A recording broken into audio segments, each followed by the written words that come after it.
Hello, ladies and gentlemen, it is July 19th, 2026, and we are here to talk about the world, current events, foreign policy, economics. We'll talk about it in another episode of World Discussion with Agent Smith. Smith. Hello? Sire. Can How's you it hear me? going? Yes. How are you today? Doing well. Recovering from a hamstring injury that I sustained on Thursday or Friday. Yep, I think Friday. It hurt a lot the first day, but it's getting better. Now I can walk without a limp, so we're getting there. And just to kind of address it, because we plan to meet with Bitter Sugar, he asked to postpone until next week. He's a little bit under the weather, so we'll have that discussion with him next week. I think he contacted you before we started. Yeah. But really cool of him to offer to come on. So we'll do that next week, assuming he's feeling good. But I had the God Duterte Dota player in a match again. And happy to report that their behavior was consistent with the report I gave you last time. Gotcha. Yeah.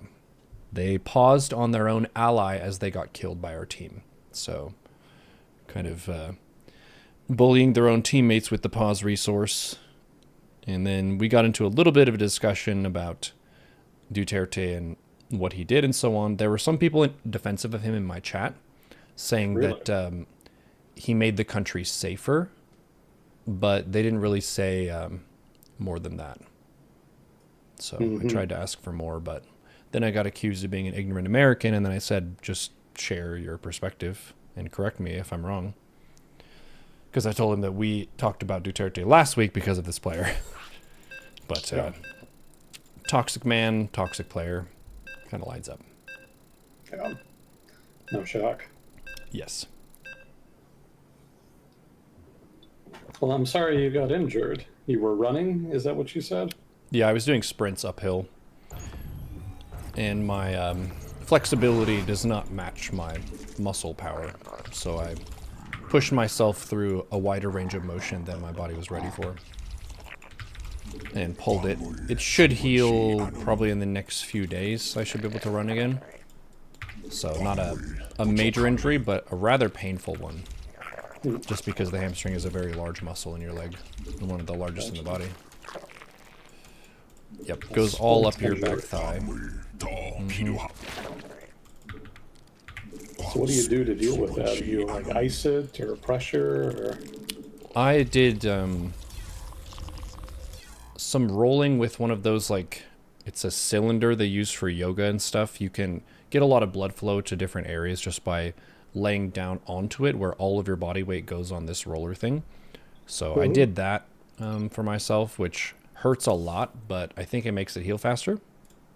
So I rolled out my hamstring after the injury, which is like a sharp pain, but I think that stimulates the healing and prevents anything from being twisted up.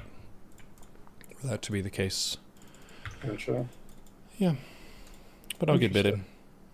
A reminder that if you want to try sprinting, or if you suddenly need to run away from a monster that's chasing you, if you haven't done stretches in a while, you could pull a muscle.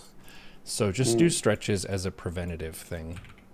It doesn't need to be necessarily before or after the run, but stretching your calves and your hamstrings. Those are the main ones that I've had issues with injury, is either my Achilles getting messed up or my hamstring getting pulled when I sprint. Aside from that, I haven't really had issues with any recurring injuries from running.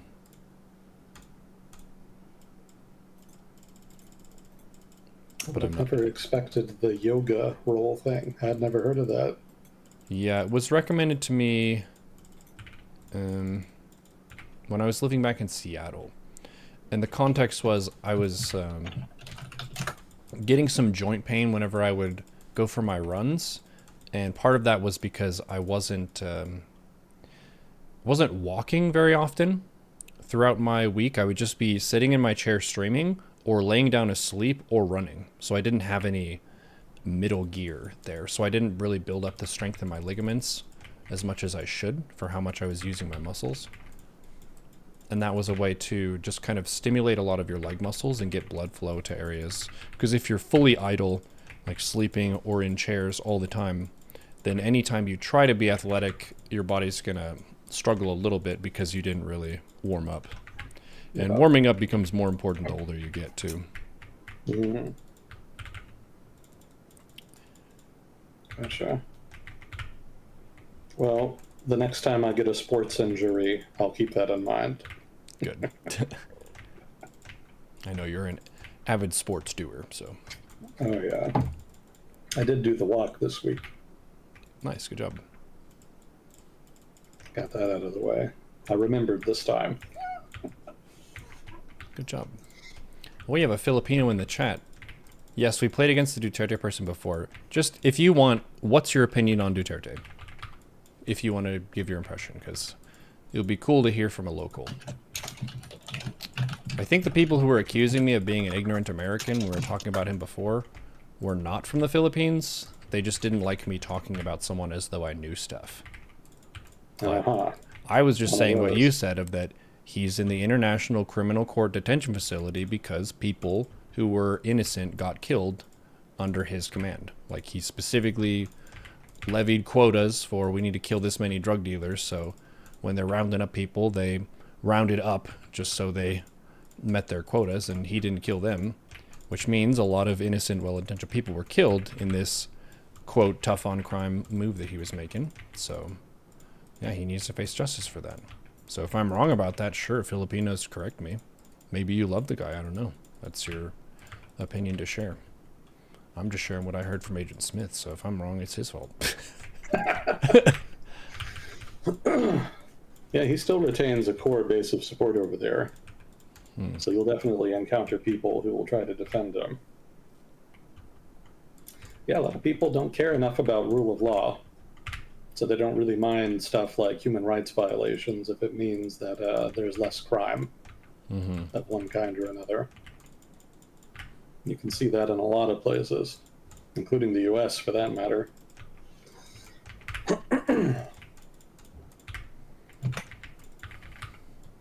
Definitely a big upswing in that kind of sentiment in Latin America right now.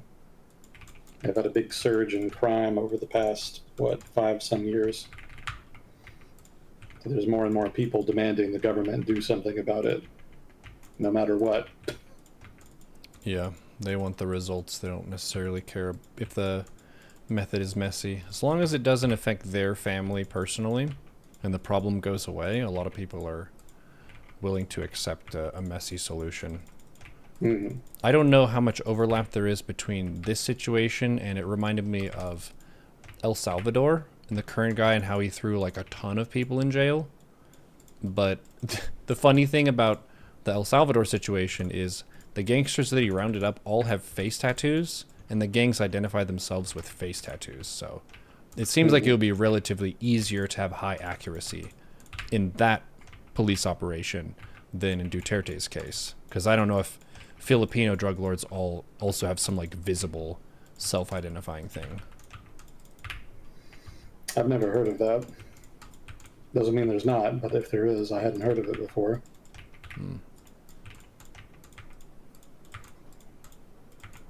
Yeah, there are certain countries where there's a sort of criminal subculture that visibly expresses association with organized criminal groups or just local gangs. So that's common in like Central America, for example. I think it's common in Russia, or maybe sort of in the former Soviet territory generally. But I don't think it's common in the Philippines. I would defer to chat on that. I think the Yakuza do tattoos and stuff. Ah, yeah, that's right.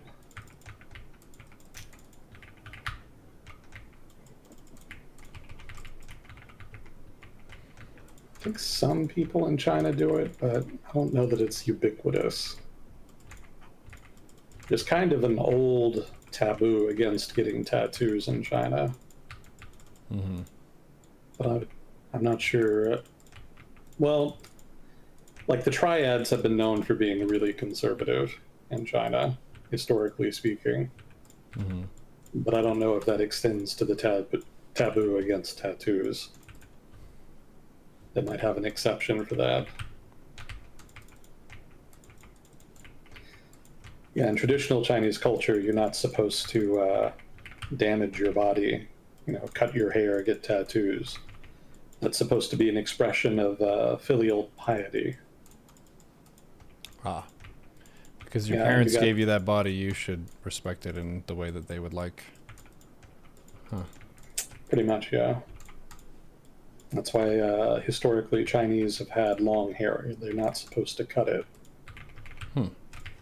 Yeah, so if you watch like Chinese dramas set in like historical China from like 500 years ago, thousands of years ago, whenever, if it's historically accurate, then everybody has long hair. Shanghai Noon. There you go. That's a Although, key plot element in that movie. although in that case, it was the Q. Yeah. That was more of a Qing thing. And the Qing actually did require people to cut their hair, but it was just at the top of their head. So you're bald on top, but then you can grow your hair out like in other parts. That's so funny because it's sort of like the old men with the male pattern baldness deciding what the fashion trend is so that they still retain their fashion even as they go bald. Yeah, you could accuse them of that, but really it was the Ming trying to impose their sort of cultural preferred hairstyle on everybody in an effort to try to create a unified identity. Because the Qing were basically, they originated as Manchus, right? They lived northeast of China and then invaded and conquered it at the end of the Ming Dynasty. And historically speaking, ethnic Han Chinese have had a somewhat rocky relationship with foreigners, and they've always kind of resented foreign rule. So the Manchus were no exception, and the Manchus wanted to try to mitigate that by engineering a kind of new Chinese entity that incorporated themselves, the Manchus. They were not successful. Han Chinese remained butthurt about their government right up until the end. It was not uncommon for peasant uprisings throughout the Qing dynasty to partly predicate, well, not predicate, to partly justify their revolt as a revolt against foreign rule and an attempt to restore legitimate ethnic Chinese governance to China. I think a lot of them even specifically mentioned the Ming Dynasty, that they were going to try to restore the dynasty somehow.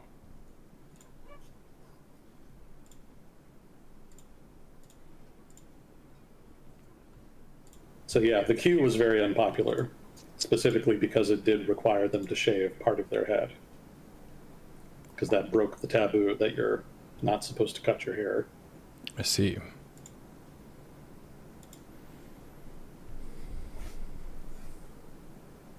Yeah, one of the first things that happened when the Qing dynasty was overthrown is that people cut that off.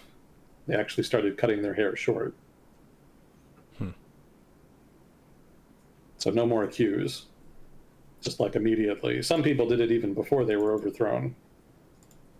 Like during the actual Xinhai Revolution, they cut their hair to signal their discontent, basically.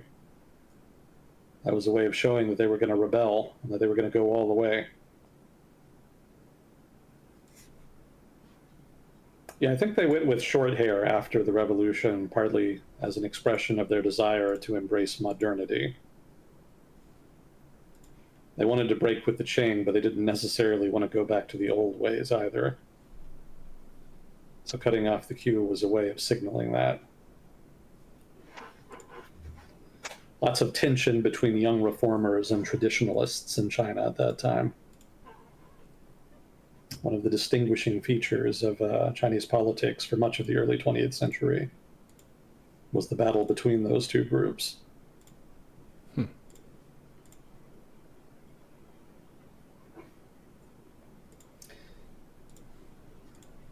You know that, I don't know the name of the hairstyle. It's almost like a bob.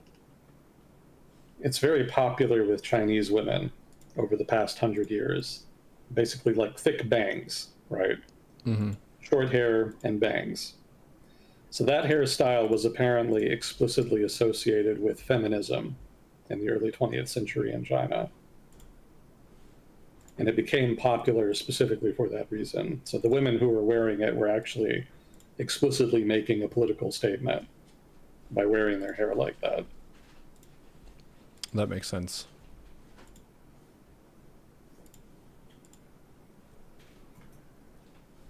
Lots of hair history today.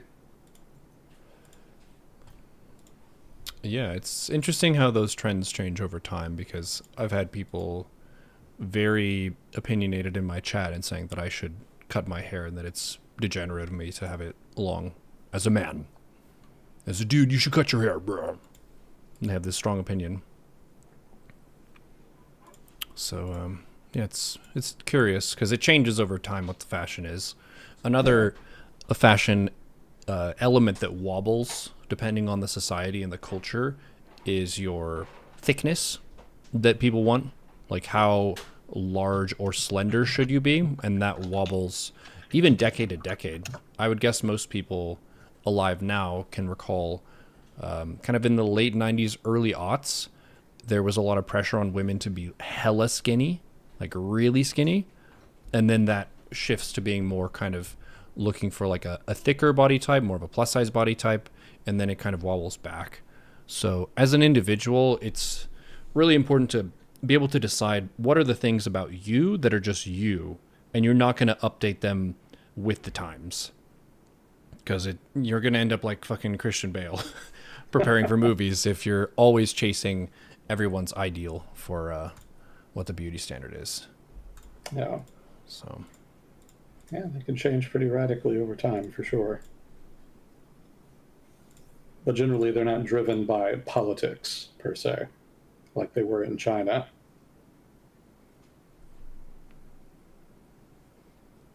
But yeah, I don't know what the tattoo situation is for the triads. I'd have to look that up.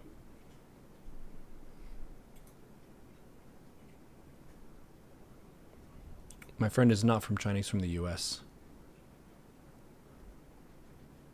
Oh, Probably and not. the other funny political thing that I sent you this week was after Argentina beat England in the World Cup, they were sporting Oh the yeah. Falklands belongs to Argentina signs, which is against FIFA rules. They should have been disqualified for doing so, but the system has been so corrupt in favoring Argentina that they got away with it. But it's just kind of funny because a lot of people don't know what the Falkland Islands are. We've talked about it before on World Discussion, Yeah. but they're islands in the Atlantic Ocean that they kind of vaguely look like Ireland with what the climate sort of looks like. So not super rich in resources, pretty good for ranching, like having livestock and stuff. But Britain and Argentina fought over them. I think it was Thatcher's period when they did that. Oh yeah, the Falklands War. That would have been '82, I think. Yeah, so relatively recent history. And just funny to see it show up in a sport. It's like they still care about the Falklands. Oh yeah, it's still a big deal down there.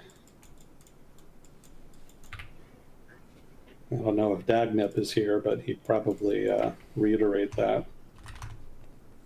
It's one of those unifying things in Argentina too that crosses political lines.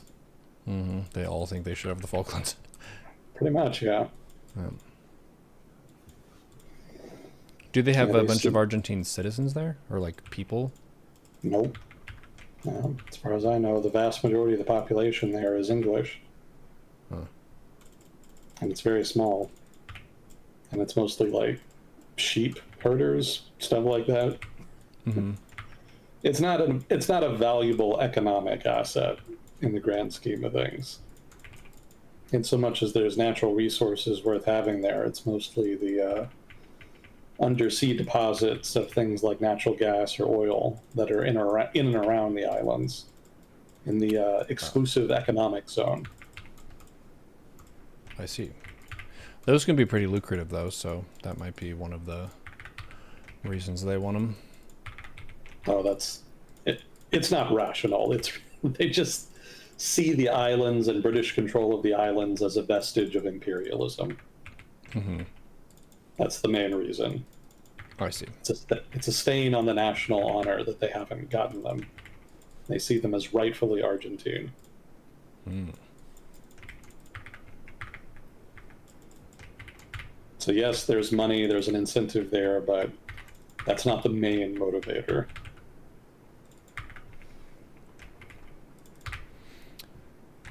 But yeah, it seemed like overall the consensus for people who were following the World Cup as it was going, that everyone wanted Spain to beat Argentina because of the corruption around Argentina. There's just been refs favoring them constantly. Their route to the finals was way easier than the other side of the bracket.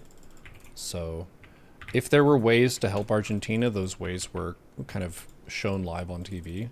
A lot of people describe some of the matches that Argentina had as committing a robbery in broad daylight, because it's like you see some goals that are taken away that were really questionable calls, and it always seems to be in the favor of Argentina. So even if they do have some legit skill on their team and they do have some like very champion caliber players, just seeing them consistently get away with more shit than the other teams, it felt gross to everybody. So it seemed like regardless of whether you're an England fan or a France fan or whatever, everyone's like, yeah, go Spain in the final. Yeah, they got their wish. Yep. And Spain wins, so good job, Spain. Thank you. I was pretty surprised. I thought Argentina would be a pretty strong contender. Yeah.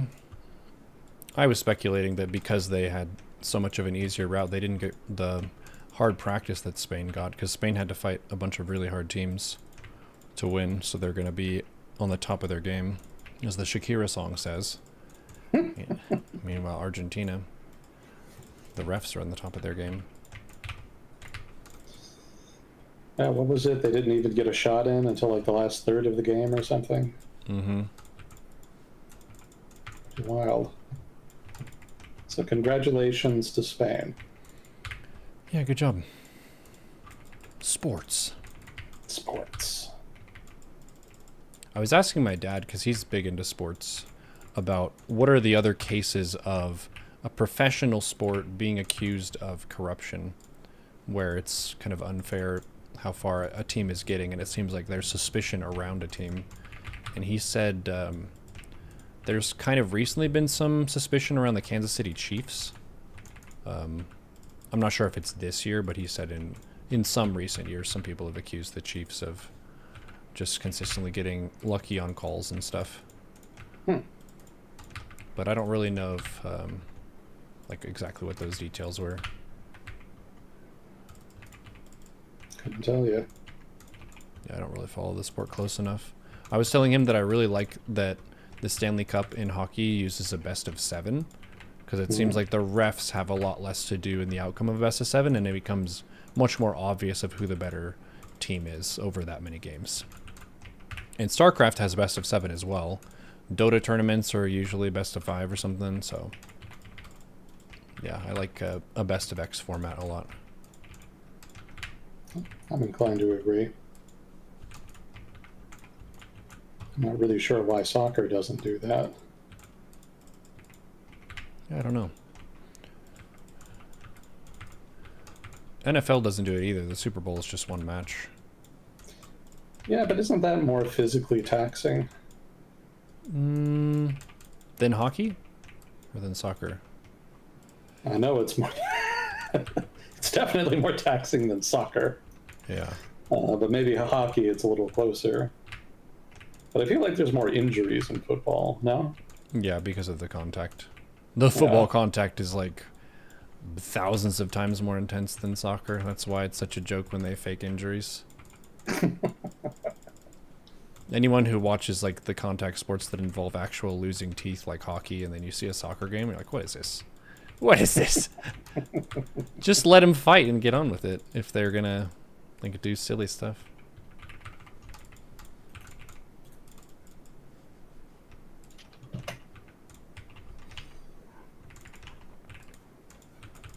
Well, is there anything in particular you wanted to get to today? Wondering what happened. Yeah, I don't really know what jumped out at me. We'll probably do a broader Ukraine upgrade when we have Bitter Sugar with us. Hmm. Probably be a good time for it. Yeah, I did send him some questions so we could kind of prepare. Cool.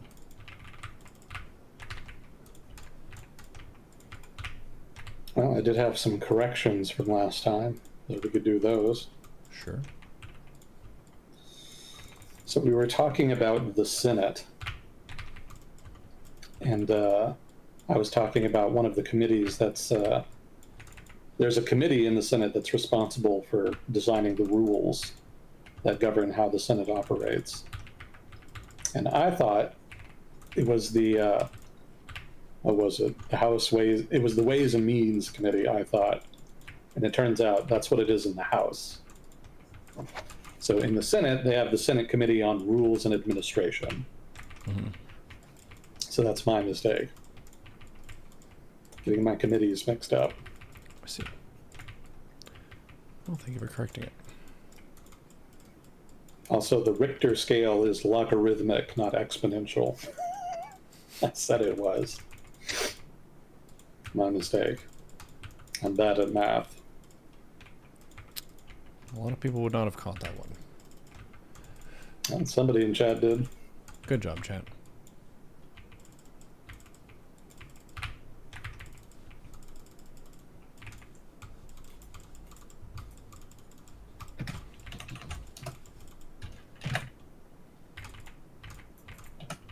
Oh, and I did have a follow-up on Senator Graham's death. You were asking how they would be replaced and what the rules are. Mm-hmm. So in South Carolina, the governor just picks somebody. Ah, I see. And the replacement for Graham is apparently going to be his sister. Hmm. Yeah, Darlene Graham Nordone. She'll be filling in for him until they can, I guess until November when they have the midterm elections.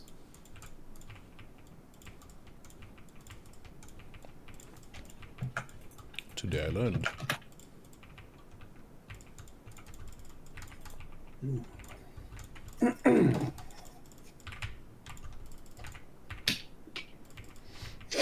Oh, hey, I wanted to ask you, are the fires in Canada impacting you at all?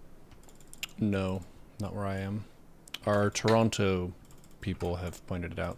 Our viewers from Toronto definitely said that they're experiencing it, but had nothing in terms of air quality impact or visibility of it here. Oh, that's good. Yeah, definitely. Did you see the president was threatening Canada with tariffs over it? No? That's funny. Fix your air, we're gonna tariff you. Yeah, he does love his theatrics, doesn't he? Yep.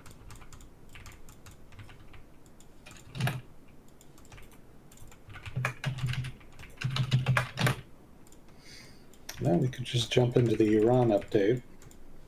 Sure.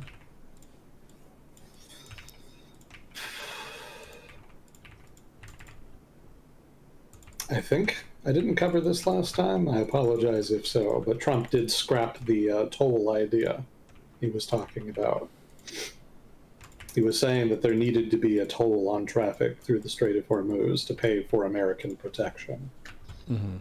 So he scrapped that idea now.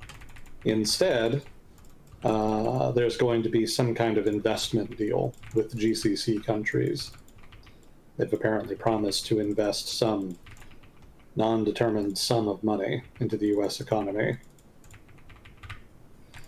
That deal apparently came about as a result of talks that Trump had with some of the regional leaders.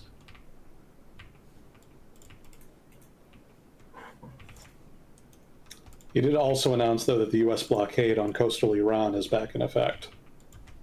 It's not really a surprise since the Iranians have effectively closed the strait now. So, kind of back to the status quo before the ceasefire deal was announced. Kind of, sort of. The strait's closed, but the talks are actually still ongoing, so think of that what you will. Let's see, there were some missiles fired by the Houthis into the, well, not into the Red Sea, but at targets in the Red Sea. Oh, sorry, no, they fired the missiles at Saudi Arabia, sorry. and that broke a years-long ceasefire that had been in place there between them. The Saudis apparently hit an airport in Yemen in response. So there was a lot of talk about the Red Sea potentially being closed by Houthis targeting ships in the Red Sea again. It wasn't clear if they would do that, but apparently the Iranians have been talking more about that. There was one article that mentioned that the Iranian government had apparently told the Houthis to close the Red Sea if the US and Israel started hitting Iranian infrastructure. So apparently Tehran is going to try to use the Houthis as a deterrent there.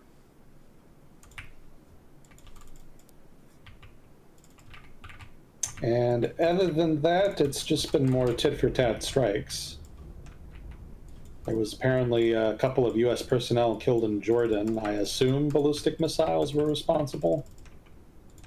I don't think hardly any drones have been getting through.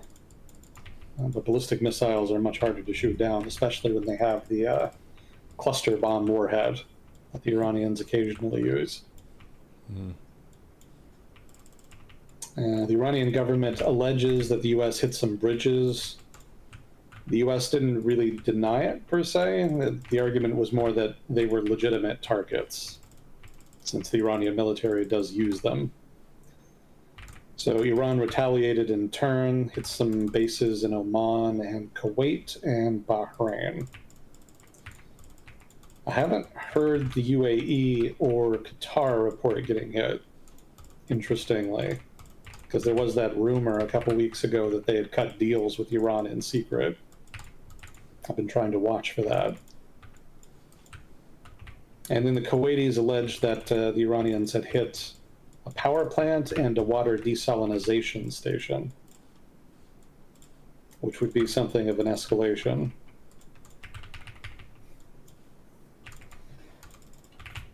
That's all I've got this week. It's pretty much on trend for the most part. Tit-for-tat strikes, little escalation here, talks ongoing, etc. Not really a whole lot new to report. I see. Well, thank you for the update.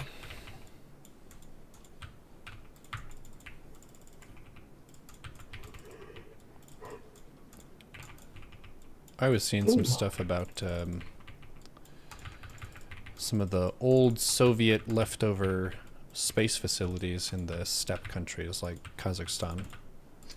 I think they have the air base where Sputnik was sent into space, like some of the very first space missions. So that's a really interesting case study, because what you're talking about is what is it, the Cosmodrome, I think. Yes. Let's check that.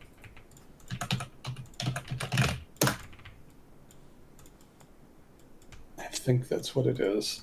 So that's an interesting case, because if I remember correctly, the Russian government actually leases that territory from the Kazakh government.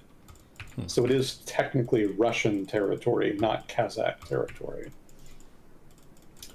But I don't think the lease is permanent either. I think it is set to run out at some point. And the Russians have actually been building an alternative site to launch their stuff from as a result. I think they finished it. I think they have started using it. So I'm not sure how much use the Cosmodrome is still getting. Yeah, the new site is out in the Russian Far East. Can't remember exactly where or what the name was. But I do remember it was relatively close to the Chinese border.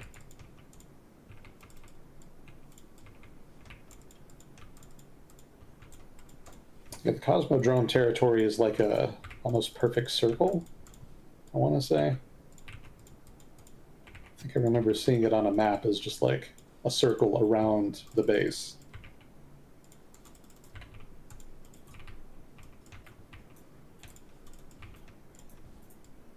Bald Bankrupt tried to go there. It's a YouTuber, traveloguer. He tried to get there and got arrested. Oops. Yeah.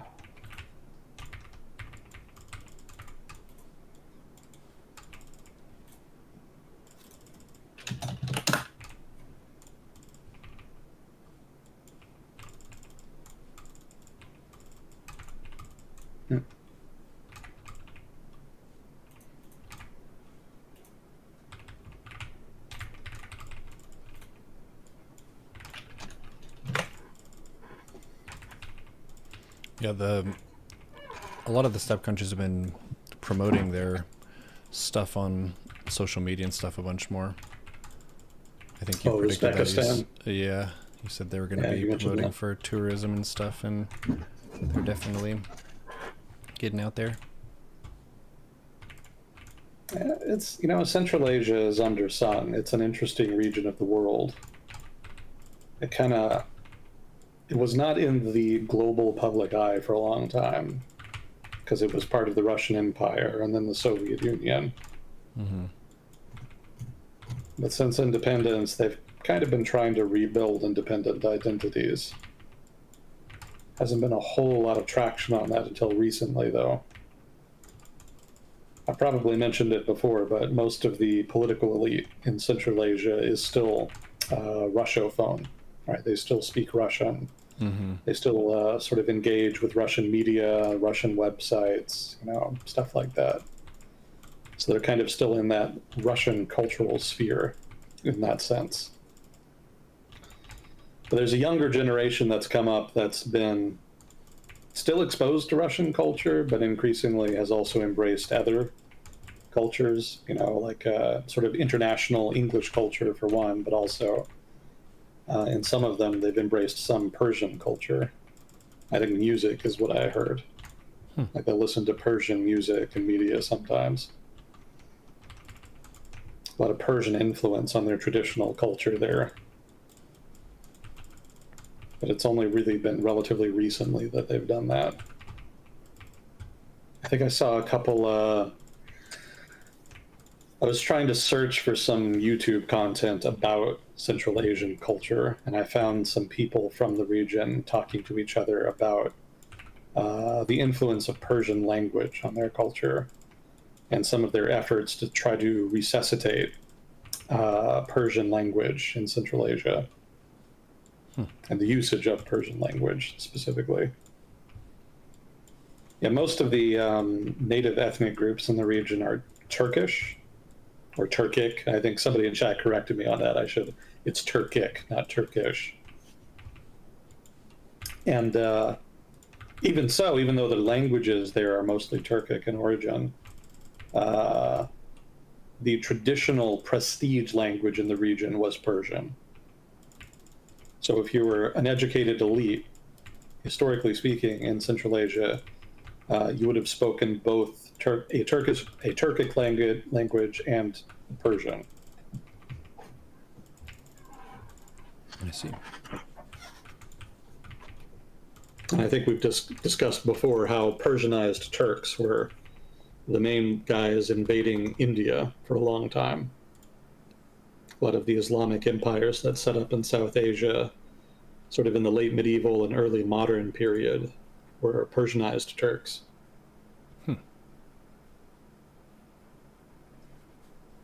Have you ever heard of Urdu? I think we've mentioned it before. Yes, that's a language, right? Yeah. Yeah, so the God, who would it have been? I think it was the Mughal Empire wanted to create a court language that would be mutually intelligible for both sort of Persian speakers and Hindi speakers. And so they kind of engineered Urdu to fill that role. It was a mix of both the Persian spoken by the Persianized Turkic elite and with the local dialect of Hindi that was spoken in and around New Delhi at the time.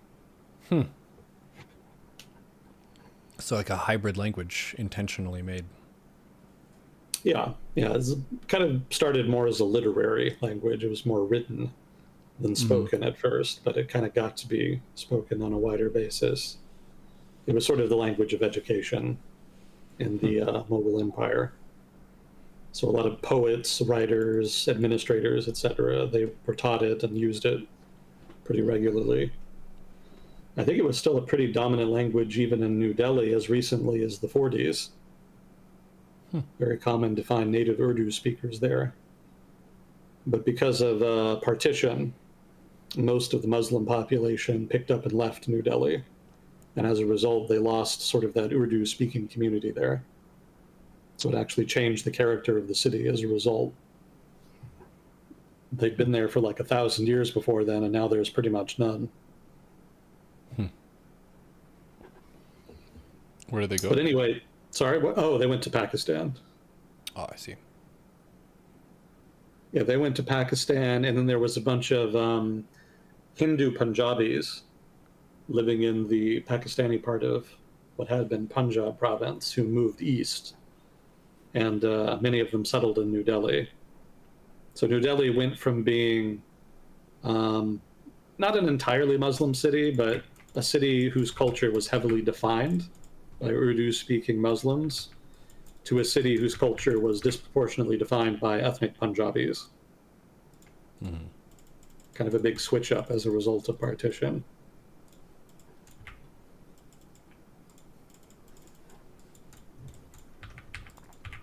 But yeah, Urdu was sort of a mix of Hindi, Persian, and I think they also had some Turkic loan words as well. And that became sort of the national language for a while, at least amongst elites. And then, of course, it was supplanted by English when the British Empire moved in. And then, sort of late in British India's history, sort of late 1800s, Indian nationalists were discussing what the national language of an independent India would be. And Urdu seemed a natural choice since it was indigenous. Many people already spoke it. But the trouble was that some Indian nationalists, specifically some Hindu Indian nationalists, didn't like the idea of a language that was imposed by Islamic invaders becoming the national language. They were uncomfortable with that. And so what they did ultimately is they took Urdu and they created a new language based off of it that stripped out all of the Persian and Turkic loanwords. And they replaced them with Sanskritized equivalents. If you don't know what Sanskrit is, that's like the ancient dominant language. That was the dominant language in ancient India. That's sort of the South Asian equivalent of Latin. And so they took basically ancient Sanskrit language and used it to create new words to replace foreign loan words in Urdu. And that's actually how modern Hindi was created. So the official Hindi language taught in schools in India is sort of this artificial modification of Urdu.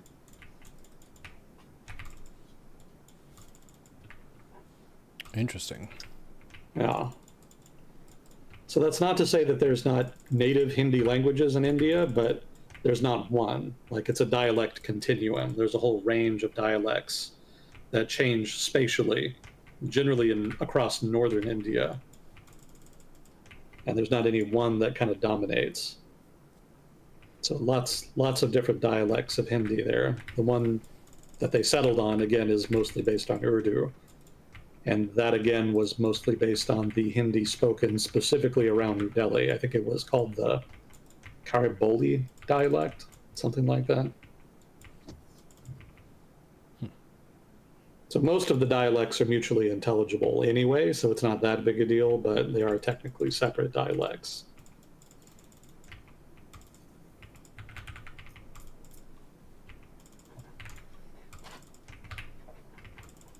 Anyway, that's the influence of Central Asia on India and South Asia. No, it's cool. Stuff I don't know. Yeah, the evolution of Urdu actually still exists. It exists mostly in Pakistan. So Pakistan obviously took a different route than India did. They didn't have a problem adapting a language that had its origins in Islamic invasions. So Urdu was actually maintained in Pakistan and is still technically one of the official languages. I think technically it's supposed to be the official language, but I think most people either speak English or their native language, like Punjabi or Sindhi or something. Mm-hmm. I knew some guys in the grad school program I was in were Indian and Pakistani, and they would sometimes talk to each other in Urdu or Hindi, depending on where they were from. And the two languages are actually perfectly mutually intelligible. That's cool. Yeah, they can just totally understand it. The only differences really are like some technical terms, basically the loan words from Persian or Turkic that were replaced with Sanskritized words, and there's not necessarily a whole lot of those. And when they pop up, it's kind of easy to tell what they mean anyway.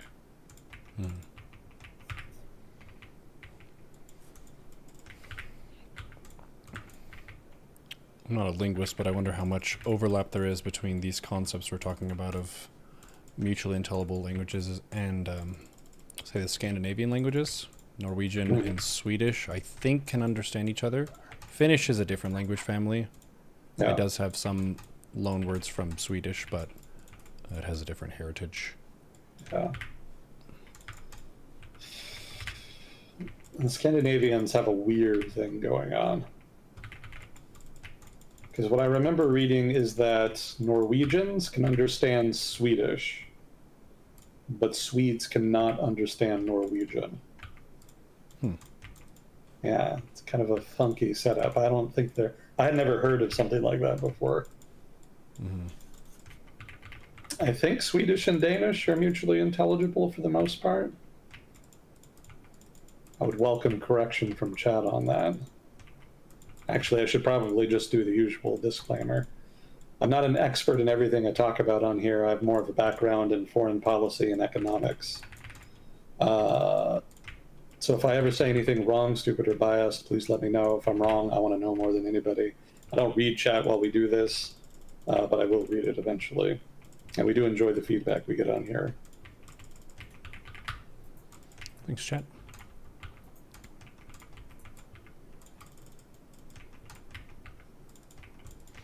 Feel free to share if we have any questions. Someone in chat saying that Czechs and Slovaks can understand each other. Huh. Really? I guess not too surprising given the proximity.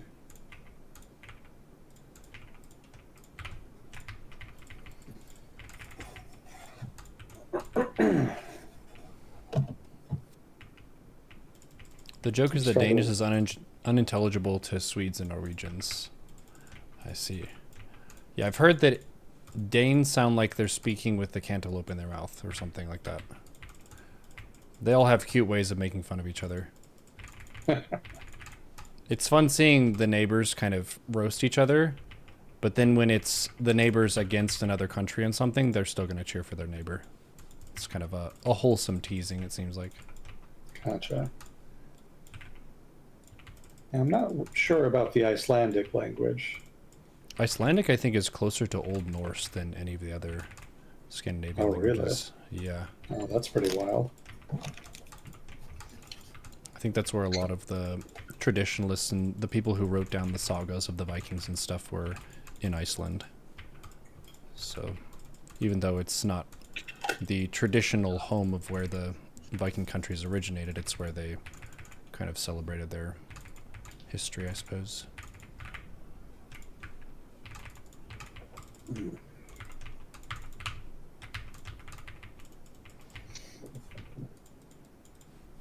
We did have a question.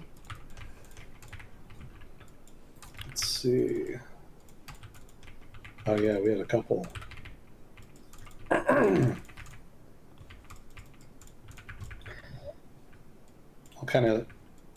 I'll do the more recent question first, since that, so they don't have to wait, basically.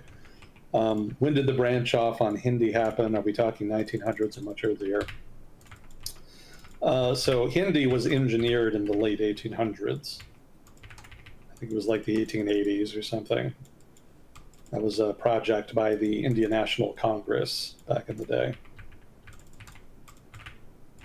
Yeah, so what would it be? It would be like 140 years, something like that. It's relatively recent. But Urdu has been around much longer. I want to say that's like 1400s, 1500s, something like that.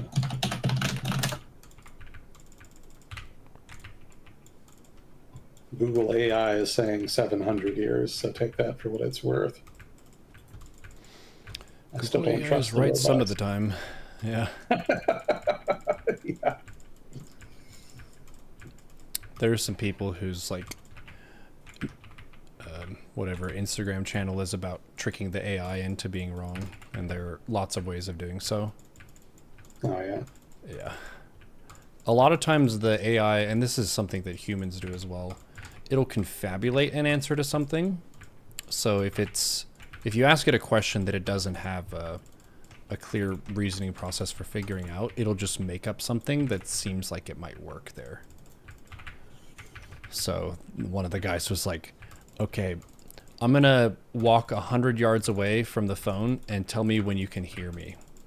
And then he'll lie to it and he'll say, okay, I've just taken 10 steps closer. Can you hear me now? And it'll say, oh yeah, I can hear you pretty clearly now. So it's, AI is a very cool, powerful, and emerging tool, but it definitely has some things to fix. Yeah, there's potential for dramatic impact on the economy, if not broader society there. But if it's going to be that buggy, yeah, it's going to be a while. Mm-hmm. Let's see. Will the USA's recent manufacturing reshoring efforts have any meaningful long-term impact as robots and AI increasingly replace humans in manufacturing? Some say that much more production will naturally move back to the USA in the next few decades. Do you think that's likely? I'm pretty skeptical about the stuff that the US government has been doing recently, specifically vis-a-vis industrial policy. I don't really think it's likely to have a major long-term impact. It's had some short-term impact, but I don't think it's going to be meaningful long-term. So I would include both the Biden administration's, what was it? There was like 3 big bills. There was the infrastructure bill, there was the Inflation Reduction Act, which was actually more about subsidizing green tech. And then there was the CHIPS bill. Yeah, so all of those together kind of represented the Biden administration's collective industrial policy. And, there's some stuff in there that has incentivized some investment, but by and large, it's not led to like major reshoring. And the Trump administration, in both its current iteration and in its previous iteration, was never able to really move the needle much. Certainly not with tariffs. I think the private sector is privy to the fact that when the Trump administration is gone, then most likely the tariffs are going to go. Unless Congress takes action, but God knows that's not going to happen. So yeah, I don't really foresee significant reshoring. Not meaningful long-term reshoring anyway. The second part of the question, though, I think raises an interesting point, because with more automation, with AI kind of coming online, there is potential for more capital-intensive manufacturing to come back to the US. But that said, I don't know how much of it is really going to be coming back so much as it will just be new. There probably will be new manufacturing technologies developed, new items, new goods produced that will be produced in the US using capital-intensive technology. But I think the stuff that's gone is probably going to stay gone. It's just too cheap to produce abroad. The United States economy is going to specialize more and more in sort of that high value added, capital-intensive manufacturing that is harder to do abroad. Because the cheaper stuff, the stuff that requires cheaper labor, labor-intensive manufacturing, low value-added manufacturing, it's just too much cheaper and more affordable to do that abroad. I don't think the gap there is going to be closed. You would need a lot of technological innovation to get capital-intensive machinery that could kind of make up that gap. And I don't see that happening. It could. I'm not like omnipotent. Obviously, there's broad swaths of the economy that I don't keep track of regularly, but I haven't heard anything suggesting that technology is on the horizon. So most likely, There's going to be some reshoring in the short term because of political shenanigans. Maybe some more in the medium to long term, just with the emergence of better and more efficient capital intensive manufacturing. But the broader part of manufacturing is going to stay abroad, I would guess, just because it's so much cheaper. And keep in mind, a lot of that is stuff that's kind of inherently labor intensive, like textiles, for example, or at least certain part of the textiles industry anyway. Like sweatshops, stuff like that, like that's going to be overseas almost regardless. You just inherently need people for that. I don't think there's been, other than like sewing machines and whatnot, there hasn't been a lot of technological innovation there.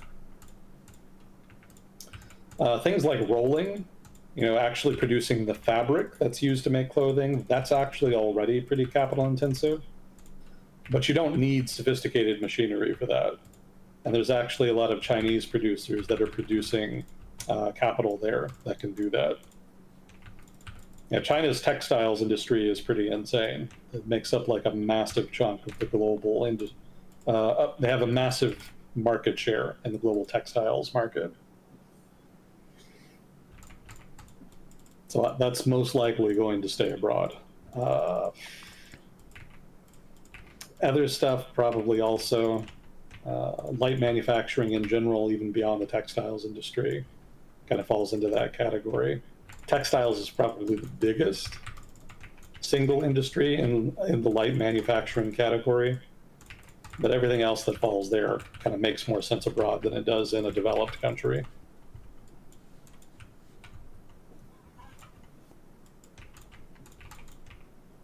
So yeah, reshoring, no, but innovation, yes, I guess would be the short version of that answer.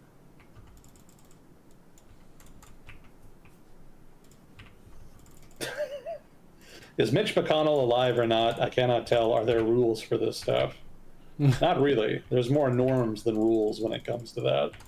Do you mean dying? Yeah, proof of life specifically.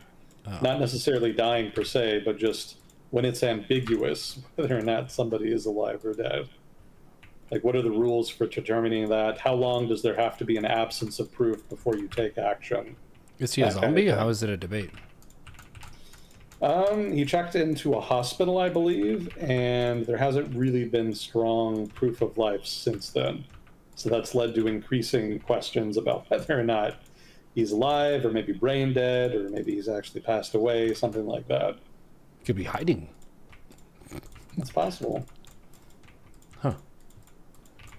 Yeah, I would have kind of discounted the whole debate as just conspiracy mongering, but there was that case a year or two ago where it turned out that a member of the House of Representatives had been in an assisted living facility for like a year and a half or something. What the fuck? Yeah, and like nobody knew. Huh. So apparently that's a thing that can happen. Wow, no wonder it's hard to get things done in Congress. Jeez.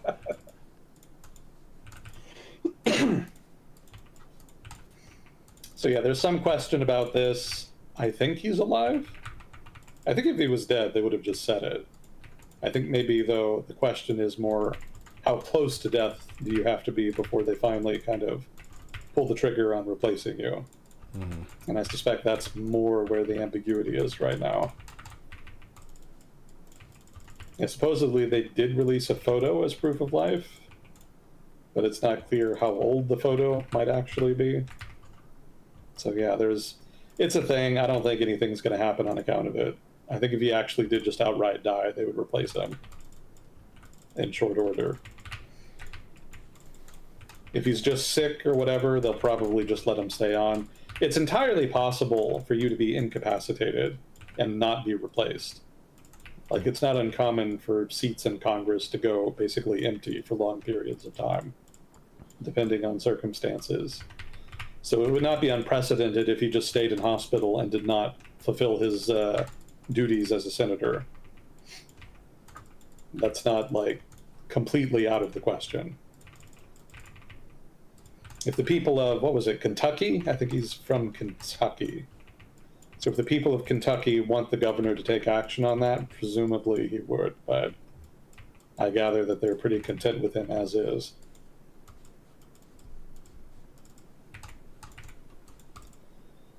US politicians seem rather short sighted lately. Is there any chance of long term planning coming back into fashion? Probably not. I mean, the main reason politicians do that is because voters reward them for it.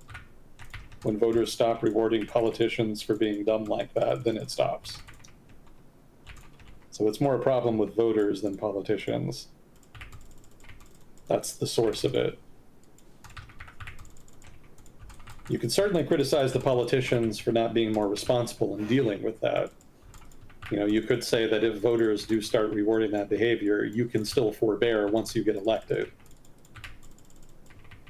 But keep in mind, you can only do that so long before the voters come after you. And voters have been voting like this long enough now that they've probably weeded out most of the people that don't respond to their demands. Yeah, I don't entirely blame this cohort of politicians for that. Voters bear some culpability as well. But I definitely do blame them for not doing more about it. They could try. They really don't seem to be doing even that much.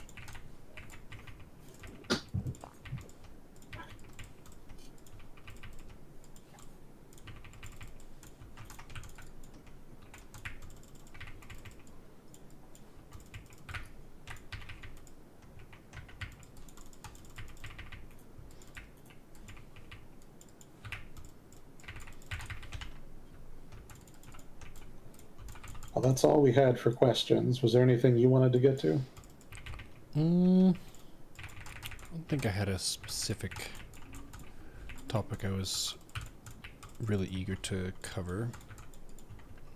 Could talk more about Central Asia. Suits me. I feel like that's one of the regions I know the least about.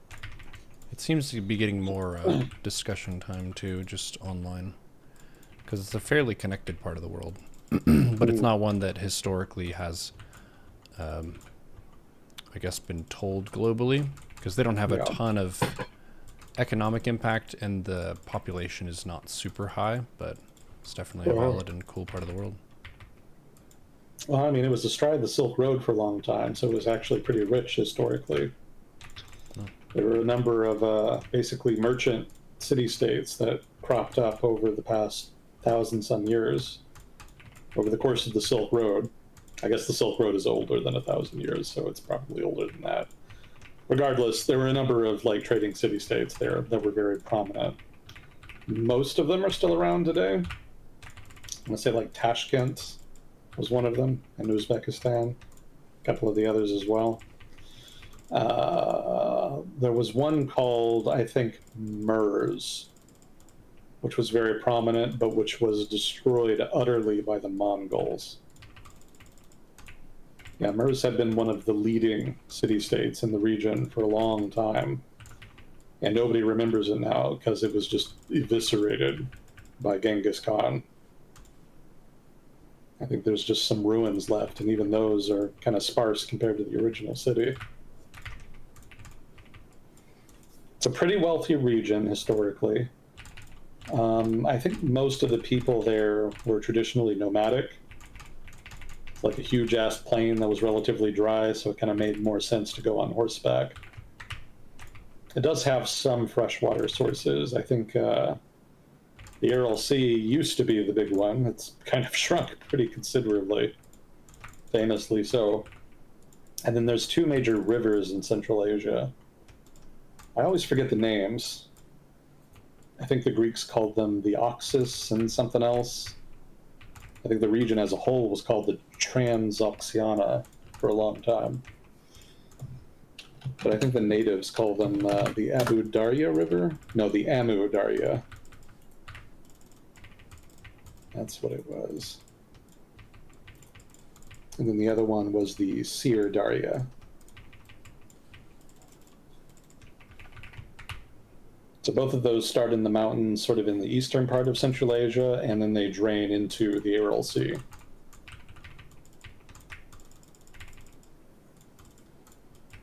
Yeah, there probably was sedentary agriculture there, like thousands of years ago, but the nomads probably overran a lot of the early attempts.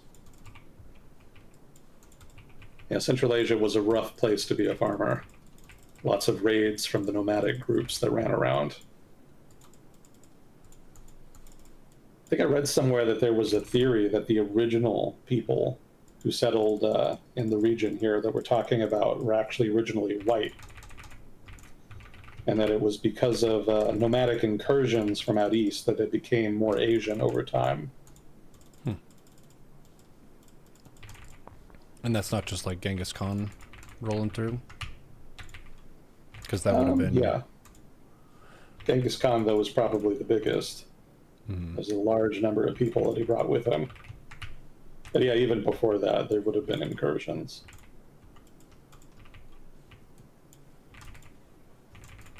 I'm trying to remember. I think there was actually a Greek state there for a while. I think some of the Greek soldiers that had marched with Alexander pushed into the region, maybe from Afghanistan, because I remember Alexander did invade Afghanistan. In fact, I think Kandahar was originally named after him. Yeah, they changed it later, but it was originally something like Alexandria or something. But anyway, yeah, there was briefly a Greek state there in Central Asia. It was eventually overrun, so it wasn't around all that long.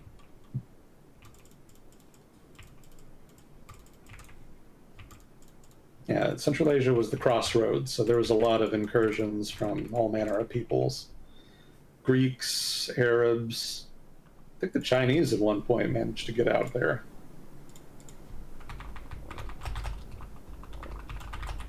I think for the most part, though, they were mostly run by the local city-states. Caliphate notwithstanding, obviously, Arab invaders were able to kind of incorporate it. But I don't think it remained part of the Caliphate all that long. They eventually kind of broke off and did their own thing. Should I pull up a map here of what his territory was? There's so many bad maps of this. Looks like his territory approaches India, but he didn't take India. Alexander? Yeah. Yeah, he invaded the Indus, but that's also where he was stopped. Like, I don't remember the name of the battle, but there was a famous battle he fought in India that he technically won, but it was a Pyrrhic victory. Like, he took a lot of losses. He wanted to go on, but his soldiers actually told him that if he made them march further into India, that they would revolt. And so he called off the invasion. Supposedly, there was an even more powerful Indian kingdom further east that they would have had to fight. And given how tough the fight just for the Indus was, they were not looking forward to that. I see. Huh. That casts an interesting light on the. It's a movie quote that comes up a lot of times where he says, "And Alexander wept because there were no worlds left to conquer."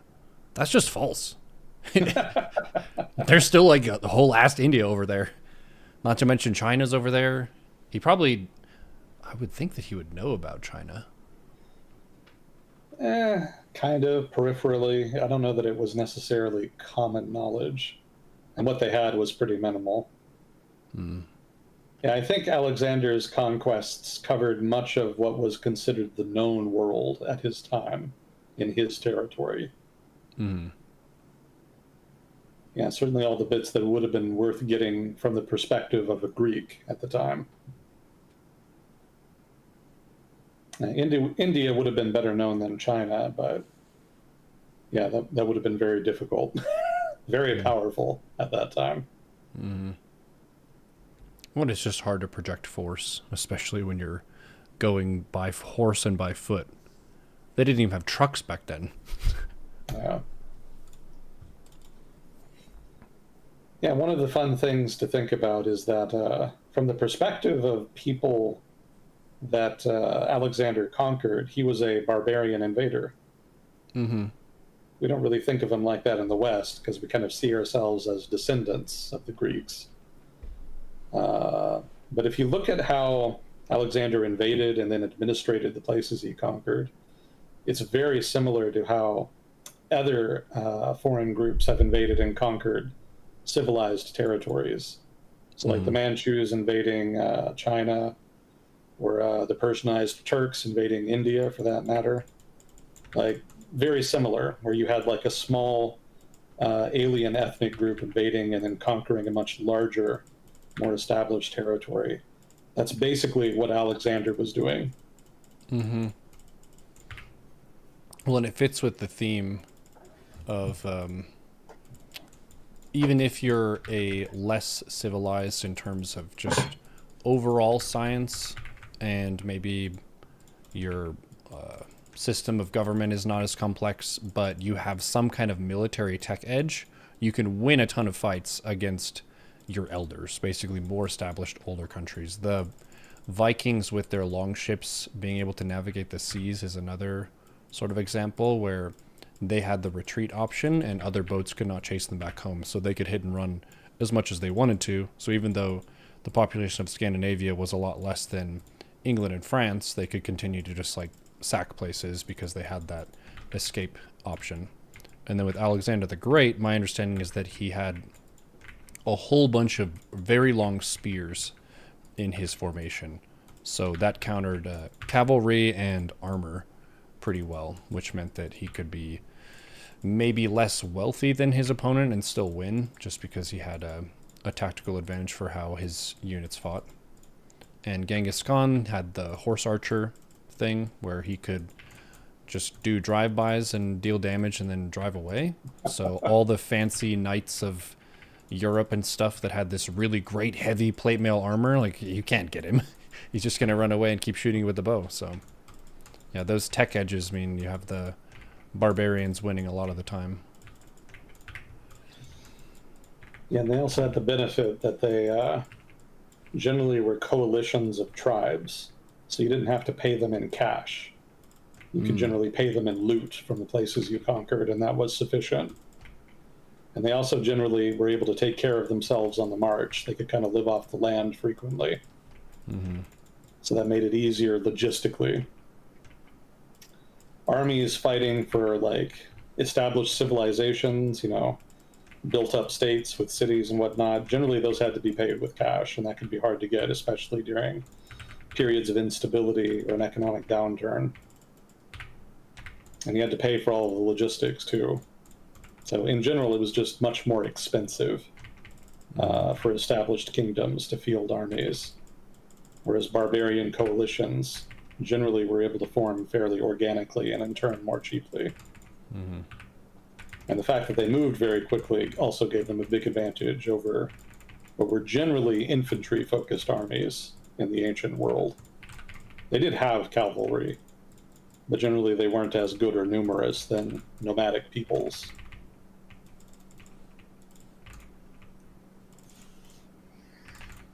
I'm trying to think of stuff from like medieval Central Asia, because I don't want to just jump immediately into the Russian conquests. Mm-hmm. I haven't read a whole lot about medieval Central Asia, so I'm struggling. I think I already mentioned that mostly it's ethnic Turkic, but there actually is one part of Central Asia that is ethnically Persian, and that's Tajikistan. Ethnic Tajiks are actually ethnic Persian, and their language is part of the Persian language tree. So, in that sense, they actually have relatively more in common with what are they called, ethnic Pashtuns in Afghanistan than they do with the ethnic Turkic peoples of Central Asia. I see. I think Afghanistan actually has a not insubstantial Tajik minority as well.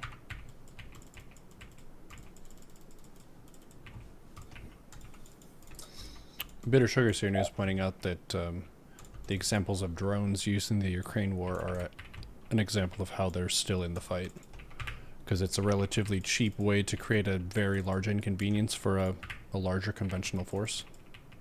Yeah. Russia takes a ton of personnel losses just due to drones, and they're a lot less expensive than like fighter jets or something. Yeah, most of their infantry losses are from drones. on both sides, as I recall. So yeah, definitely, it's served to even the playing field. I think it's been even more impactful in the Black Sea, vis-a-vis the Russian Navy. Because Ukraine really didn't have much of a navy to speak of at the start of the war, and the Russians, I think, dismantled most of it at the start. But the Ukrainians were able to mobilize drones, ranged fires, and whatnot, and were able to basically push the Russian Navy away from the Ukrainian coast.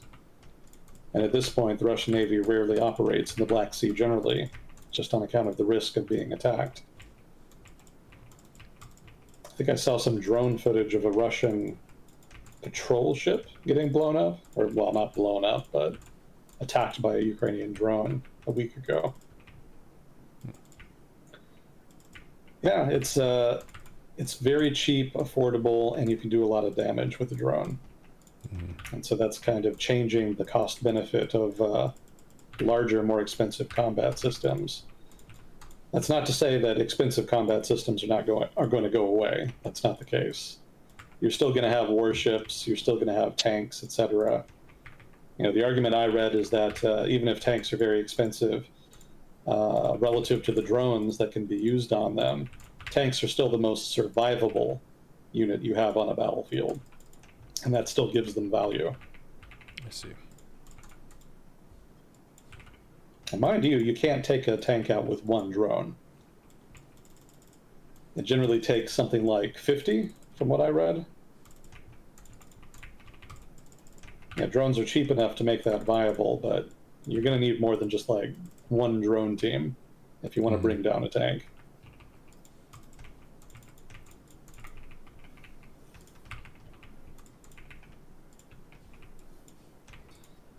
Well, anyway, Central Asia remained mostly independent until roughly the mid-1800s. That was when the Russians started pushing in there. And one of the catalysts for that was the Great Game with the British. Right, the British were in India, the Russians were kind of already in Siberia, which overlaps with Central Asia. And there was a period of rapid expansion by both into the Asian interior. So the British were concerned that the Russians might push into India, the Russians were concerned the Brits might push into Central Asia, and so there was kind of a race for a while. And that compelled the Russians to push deeper into Central Asia than they'd ever really thought they'd wanted to before. Competition drove that more than necessity. Yeah, it didn't take them too long. I think it was just a couple decades before they got all of what would become Russian Central Asia. They ended up stopping at Afghanistan. That basically became the neutral buffer zone between the Russian Empire and the British Empire. That's actually one of the reasons Afghanistan has that funky panhandle sticking out the northeast. That separated Russian territory from British territory.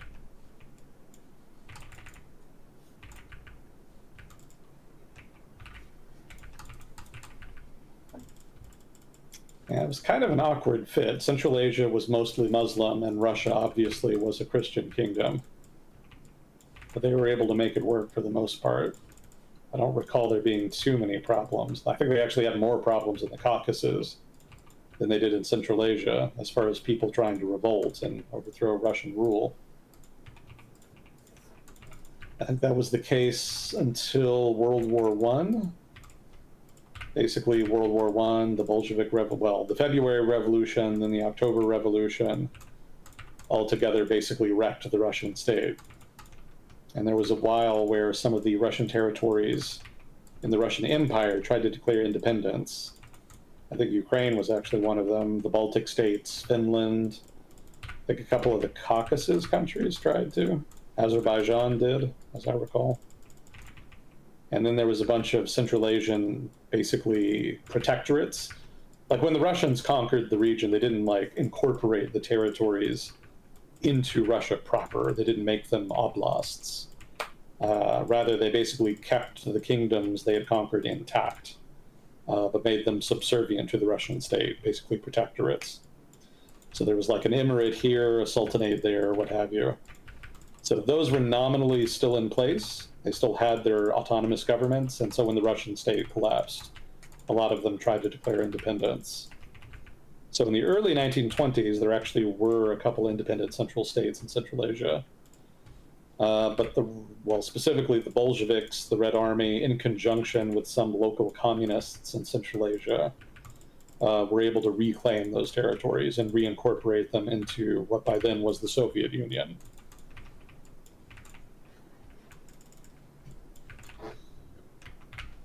Yeah, the Soviets, I think I mentioned it a week or two ago, but the Soviets had to moderate their rule in Central Asia just because so much of the population was kind of pre-industrial. They did have some built-up cities, but I think most of the population was still rural, heavily conservative, Muslim, etc. So the atheist Soviet Union could not really just go full tilt there and not expect major problems. So they held back a little bit. And Yeah, I I think remember you mentioning also, that. yeah, and another motivating factor too is that there was some resistance to Soviet rule in the 1920s after they had reconquered it. There's a couple bandit groups, some nationalist groups that raided the frontier off and on into the early 1930s.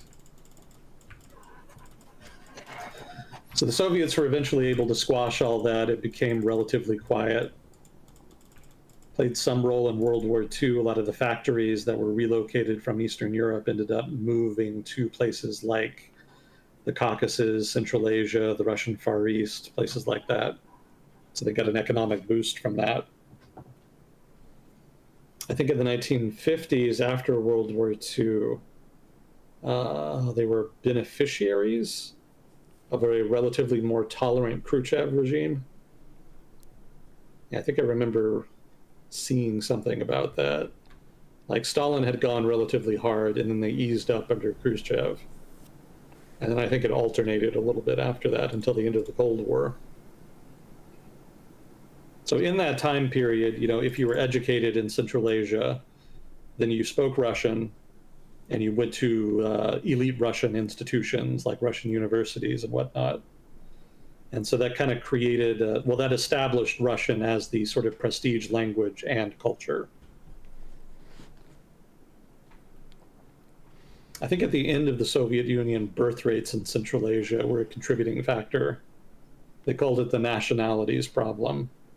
There were some ethno-nationalists in the Soviet Union who were uncomfortable with the fact that the Slavic population was shrinking as a proportion of the Soviet Union's overall population because birth rates in Central Asia were much higher.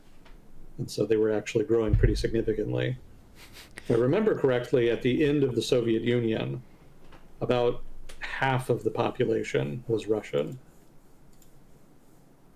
The rest was a combination of non-Russian Slavs, Central Asians, and Caucasian peoples. But as we've seen, the number one way to lower fertility rates is develop the country. Yeah, yeah. And Central Asia was still catching up at that time. Yeah, so that's kind of where they were at the end of the Soviet Union when Central Asia became independent again.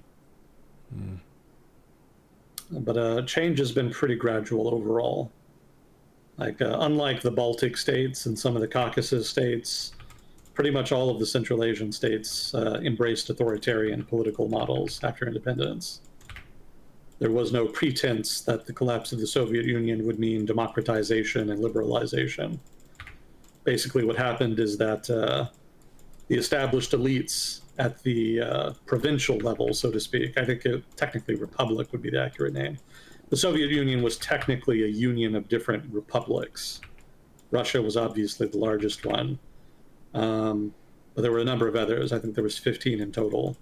And it was those republics that became independent after the collapse of the Soviet Union. So there were 5 in Central Asia, and those were the 5 that became the 5 independent states that are there today. The stands. Yeah, Kazakhstan, Uzbekistan, Tajikistan, Kyrgyzstan, and Turkmenistan. And stand means what? I think it's Arabic for land. Oh, I see. So, like, Kazakhstan would be land of the Kazakhs. Mm-hmm. Actually, maybe it's Persian. I'll defer to chat on that. I don't remember off the top of my head.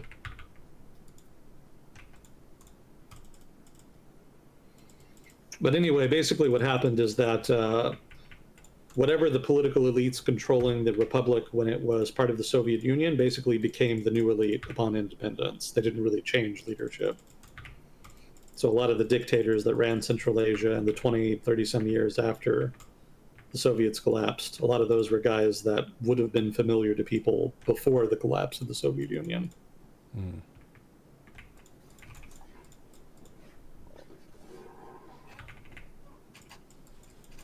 Yeah, economically, it's basically a resource tile.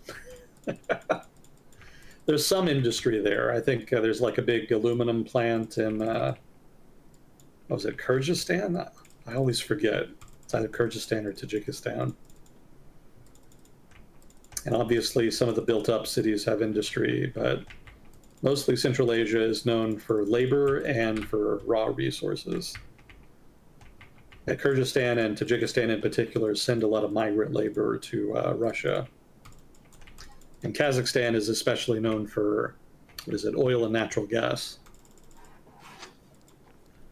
Chat saying you're correct. It's Persian for land. Persian for land. Okay, thank you, Chad. And then what was the other one? Uzbekistan is an interesting. Uzbekistan actually has the largest population of any of the 5 Central Asian states, despite not being geographically the biggest. Kazakhstan is far bigger just by land size. Mm-hmm. But Kazakhstan's pop is like twice as big, I think, something like that. Why? So Kazakhstan is mostly just steppe. The land isn't necessarily all that fertile, except in like the most northern provinces, which are kind of astride the Siberian Black Earth Belt. There's actually more Russians that live there specifically on that count. But most of the country is fairly dry and mountainous, especially in the east. So that's not really fertile land that supports a lot of population density. And there wasn't really like a lot of urban development either, as I recall. I think, what was it? Almaty was the capital, and that wasn't really one of the bigger cities in Central Asia. The new capital, Astana, is bigger, but like I don't think it's anywhere near as big as Tashkent, for example. So Uzbekistan, by contrast, has one of the 2 rivers I mentioned. I forget which one it was. Let me check the map. Amu Darya, I think, is the main one that runs through Uzbekistan. So that gives them much more fertile land to work with that supports greater population density, so greater population. And Uzbekistan's main export for much of the past century has been cotton, bizarrely. Cotton is a very thirsty crop, so it's kind of counterintuitive that it gets grown in dry areas. But irrigation techniques and technologies have improved to the point where actually a good chunk of the world's cotton crop is now grown in dry places. For example, the top cotton producing region of the United States is actually West Texas, if you can believe that. Would not have guessed that. Yeah, so basically this is the Soviet equivalent of that. Like, this relatively dry region became a major cotton producer. The trouble with that is that it took up a lot of the water that came down the rivers, especially the Amu Darya, and that's actually a major factor for why the Aral Sea ended up shrinking. Basically, cotton usage, probably also some industrial usage as well.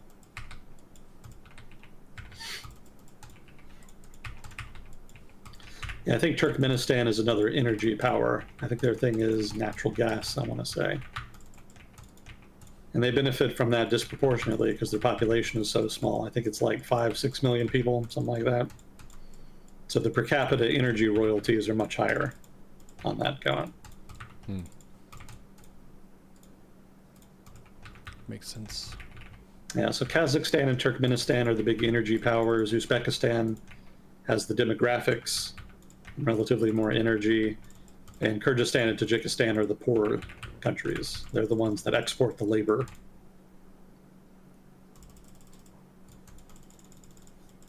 I will give special mention here to Kyrgyzstan because, unlike the other countries in the region, they actually did try to have a democracy. They were fairly successful for a while. They even had a color revolution in the early aughts that established a nominally democratizing government. But ultimately, it didn't last. There was some ethnic tension, some mass protests, pressure by the Russian government, and so now there's a guy named Jasparov who's president, whom is basically an autocrat at this point.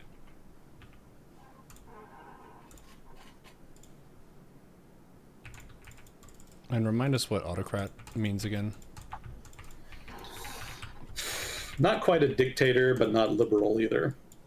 So it's somebody who runs an authoritarian government, but does not have so much power that they can basically just run it themselves. Generally, they're oligarchs or people who control some major source of wealth that gives them an independent leverage within their country's politics. So like Duterte? Yeah, not really Duterte. He doesn't really have a strong economic base that makes him independently wealthy. Ah, I see. Duterte, the Duterte family and the Marcos family are powerful mostly because of their political connections. Mm-hmm.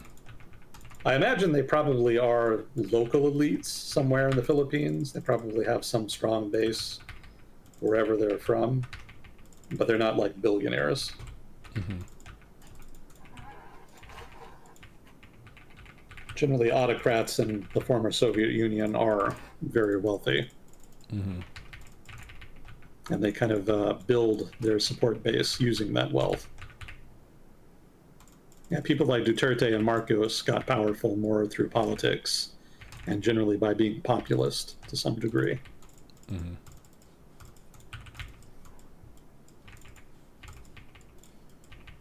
Yeah, and that kind of brings us to the modern day. Central Asia, again, like I mentioned, has been changing relatively more over the past 10 years culturally because they have been trying to embrace their roots, their independent identities, more nationalism, etc. There actually have been some ethnic riots. I think there was some major ethnic riots in Kazakhstan a couple of years ago. That was partly the reason.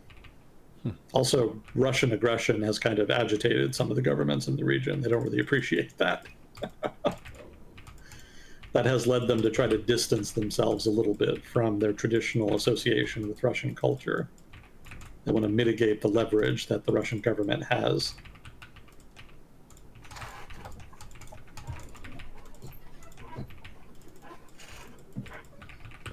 Yeah, I think Kazakhstan has the largest Russian minority, mostly in the northern part of the country, where the land is more fertile. I think all of the countries in the former Soviet Union, except Russia, had fairly large Russian minorities before the collapse of the Soviet Union. But afterwards, there was a pretty steady trickle of ethnic Russians back into Russia. So the proportions of the population have shrunk over time. I don't know what it is now. It must be like, I want to say 10% for Kazakhstan.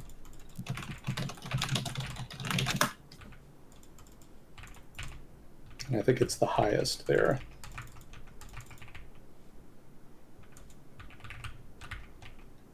Oh yeah, 15%, according to Dr. Wikipedia. Interestingly, ethnic Kazakhs are only 71%, because there's a whole gaggle of other ethnic groups there. That's partly because the Soviets would basically, what's the word I want, exile people internally there. So like when they uprooted the entire population of Chechnya during World War II, they sent them to Central Asia. There were some Koreans captured at the end of World War II that were also sent there. And as a result, there's actually, like, to this day, a Korean subculture there.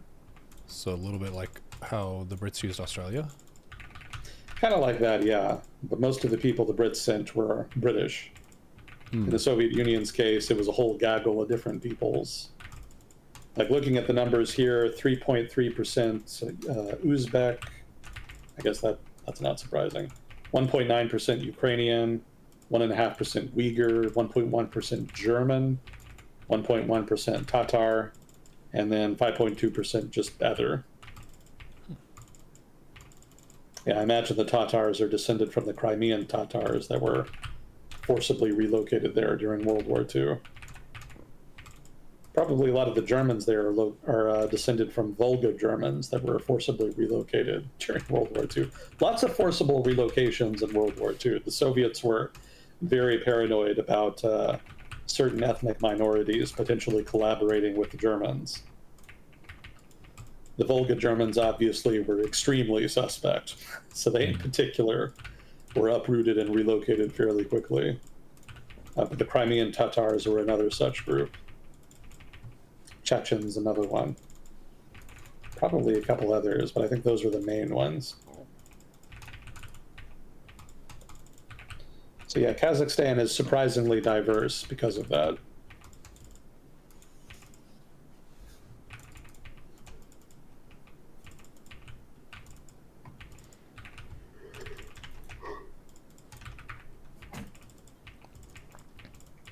I don't think there's as much diversity in the other ones.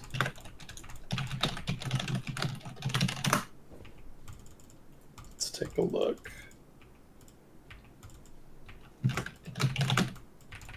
Yeah, in Uzbekistan, it's just 2.1% Russian. Much smaller.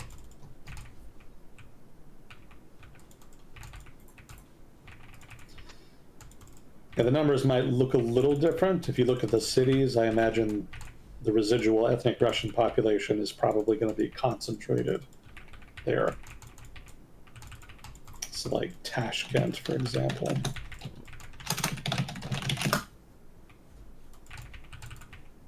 Actually, I remember reading an interesting factoid about Tashkent. Something about them not speaking ethnic, well, not ethnic. Yeah, I think I read that the people of Tashkent actually speak Persian or a Persian language as their native language. And they speak the Turkic Uzbek language as a second language. Yeah, something funky and counterintuitive like that. Yeah, like I mentioned, if you were educated historically in Central Asia, that meant that you had learned at some point Persian. So over time, that meant that the urban populations of Central Asia, because they were wealthier and more educated, were generally Persian speakers. It's worth mentioning that Persia actually did conquer and run Central Asia for a while. So that also likely resulted in significant injections of Persian influence. But the main reason was just that Persian was sort of the culture of, well, it was more civilized, so to speak. It was more built up, more urbanized, and so they produced lots of scholars, lots of scientific developments, etc. You know, Persians were very advanced in the ancient world, and so their cultures spread correspondingly, not even just to places they conquered, even well beyond there.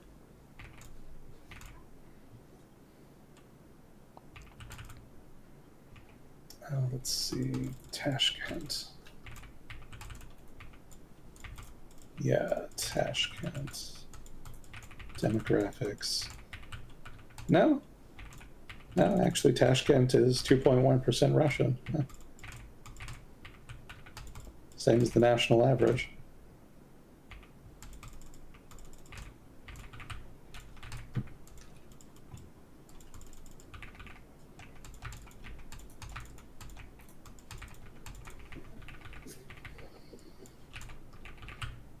Yeah, that's pretty much what I can remember about Central Asia off the top of my head.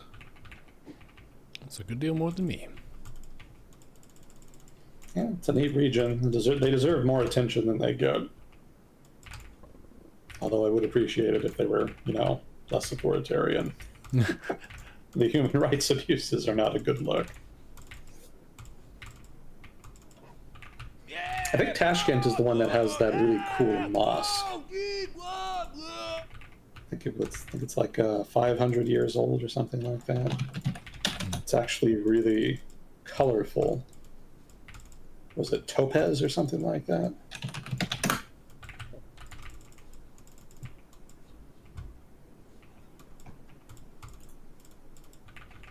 Yeah, that's the one.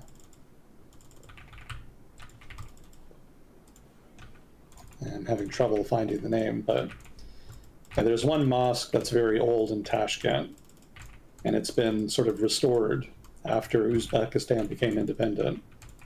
And yeah, it's very aesthetically pleasing.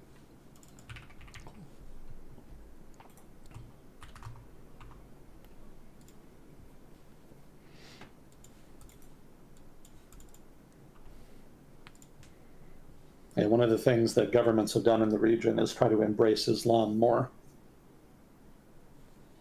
Despite the people running the country generally being sort of residual Soviet apparatchiks, they've recognized that the broader population in the region is still very conservative, very religious, and so they have generally made Islam the official religion, incorporated it into lawmaking, that kind of stuff.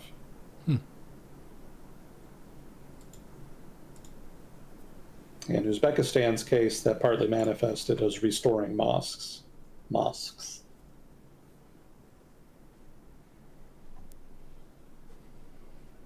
It's going to bug the hell out of me. What is that? Turquoise? What type of Islam is practiced in Central Asia? Sunni or Shia? Or does Well, it vary? it's heavily Sunni.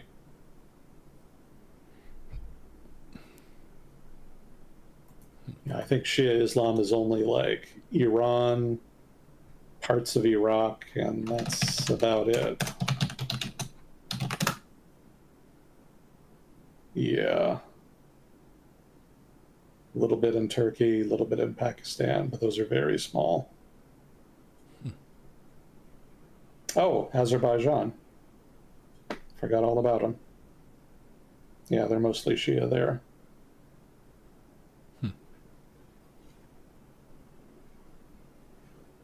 But yeah, Central Asia, by contrast, is like heavily Sunni. Actually, this is a good map. I'll send this to you. When Genghis Khan rolled through, he didn't impose or bring any religious stance. No, actually, they were pretty willing to entertain and indulge the native beliefs of the peoples they conquered. That wasn't necessarily uncommon for his time period. You know, we kind of associate conversion and with conquest because of monotheistic religion. It wasn't necessarily as an important an aspect of conquest before monotheistic religion. That makes sense. Yeah, most of the animistic belief systems or kind of ancestor worship type things aren't quite as opinionated on you must worship this way, otherwise we punish you. Yeah, if you were empire building in the ancient world, or maybe even in the classical world, you really didn't give too much of a shit about what the people you conquered believed. You mostly just cared about whether or not they were paying their tribute. So long as the money was flowing, then they could kind of believe what they wanted. I think there were some cases of conquerors trying to establish cults or whatever, but yeah, that's not really the same as converting. Pre-monotheistic religions and post-monotheistic religion, kind of night and day in that sense. Let's see, what am I doing? Oh, I'm sending this to you. No, I'm sending this to the wrong person. There we go. That's a map of Sunni and Shia Islam. Well, thank you.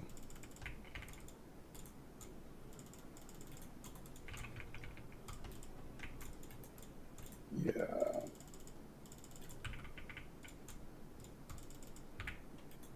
There it is. That's the one. So the mosque in Tashkent I was thinking of is the Hazrati Imam complex. And it dates back to the 16th century, apparently. So early modern. Wasn't too far off.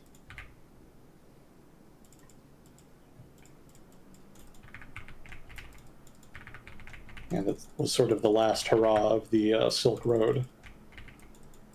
Silk Road declined precipitously on account of the age of discovery, Europeans kind of expanding out and establishing oceanic trade routes that cut into the market share of the Silk Road and eventually obsolesced it.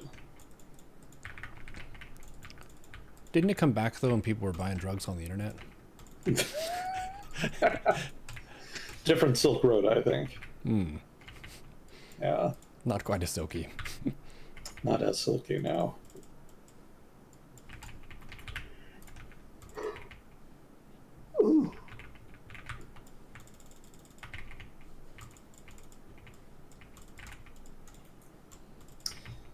Yeah, if I had to judge which of the Central Asian states has done the best, I would say probably Kazakhstan. They've got a lot of energy, and they've kind of put it to good use. They've invested in their economy.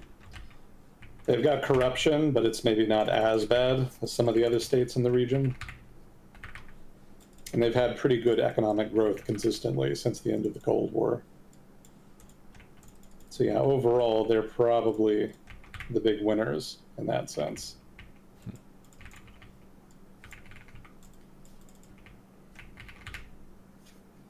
Yeah, Kyrgyzstan and Tajikistan are just too poor.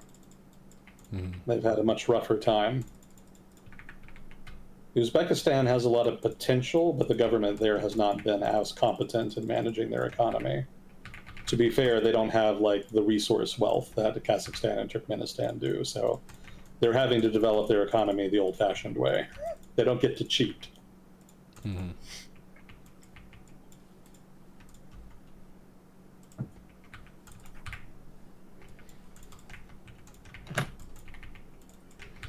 excited to hear about what the countries do as they develop.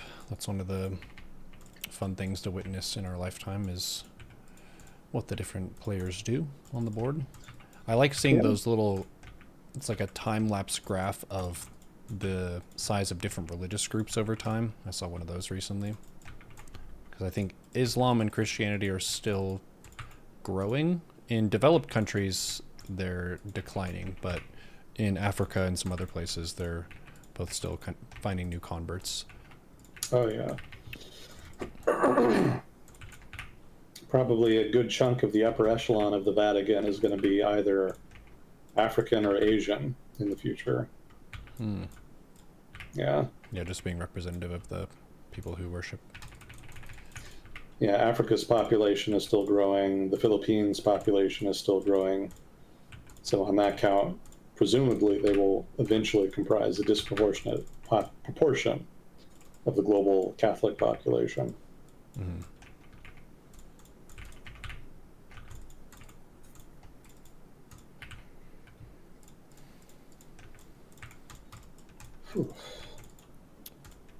Getting a sore throat for some reason. Have some water, take a break for a second.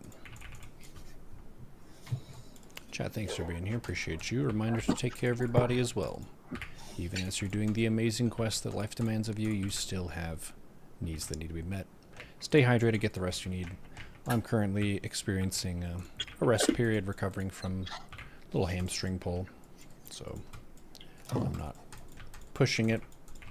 I could have tried to still go for the race that I was gonna do on Sunday morning, but there would be a decent chance of me injuring myself further, so I decided not to.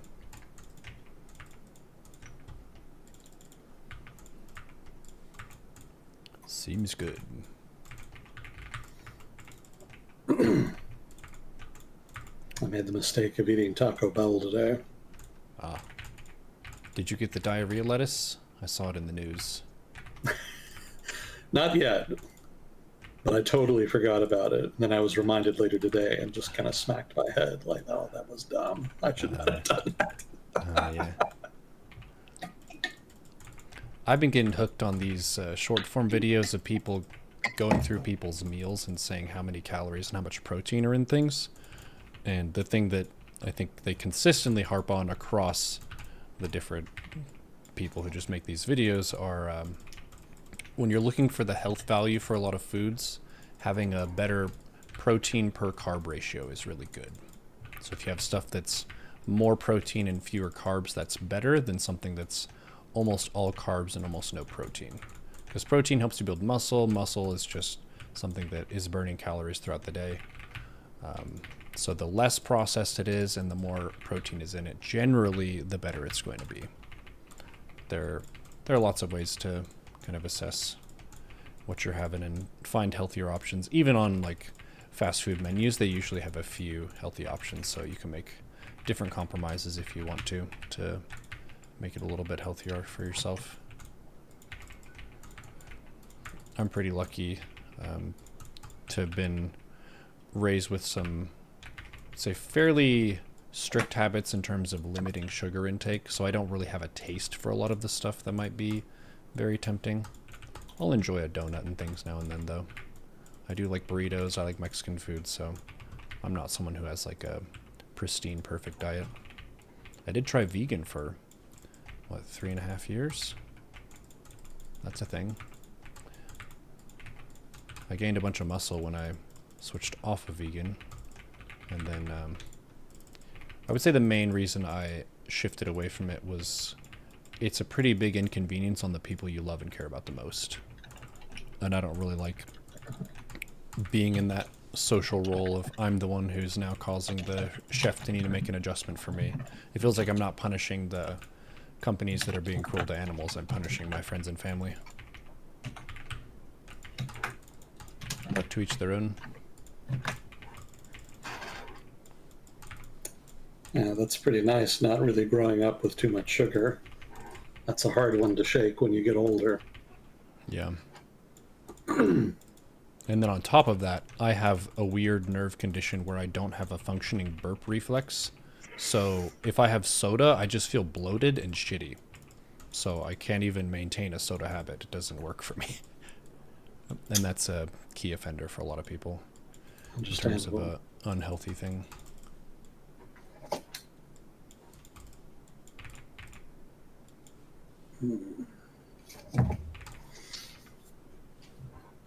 Well, wish me luck tomorrow.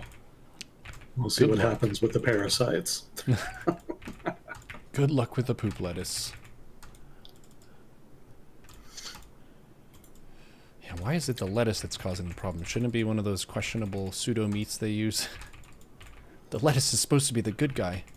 We trusted you. Oh, yeah. What is that called? Beyond Meat? Mm-hmm. Do they use Beyond Meat at Taco Bell? I don't think so. At least not yet. Have you ever had any of that? Yes. What did you think? It's fine. You can definitely tell that it's not meat, but it has a lot of a similar texture, and you could say the more processed it is, the easier it is to disguise it as not meat. So the hardest meat to disguise is probably sushi or like a block of steak, just because it's like, that's just muscle, animal tissue, whatever. So mimicking that with plants is going to be hard to do, but if it's like a casserole or something that would have meat in it, then sure, it's really easy to make a vegan version of that seems the same. Yeah, I was fine with it until the aftertaste hit me. That wasn't great. If they could fix that, I'd be on board, but that's a little rough.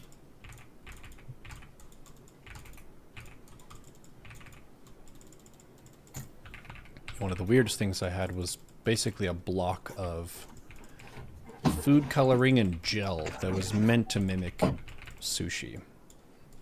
And it was nasty. That was probably the worst one. Really? Sushi? Well, they attempted it. I didn't even know imitation sushi was a thing. It's not a good thing, but it is a thing. Yeah. Damn.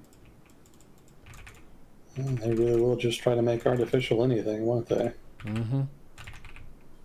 The future of cuisine is the sort of craftization of all foods. Everything is going to be a craft product version of something. Mm-hmm.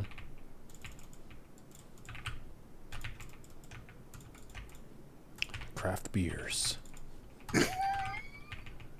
craft Don't beers are give them big. ideas.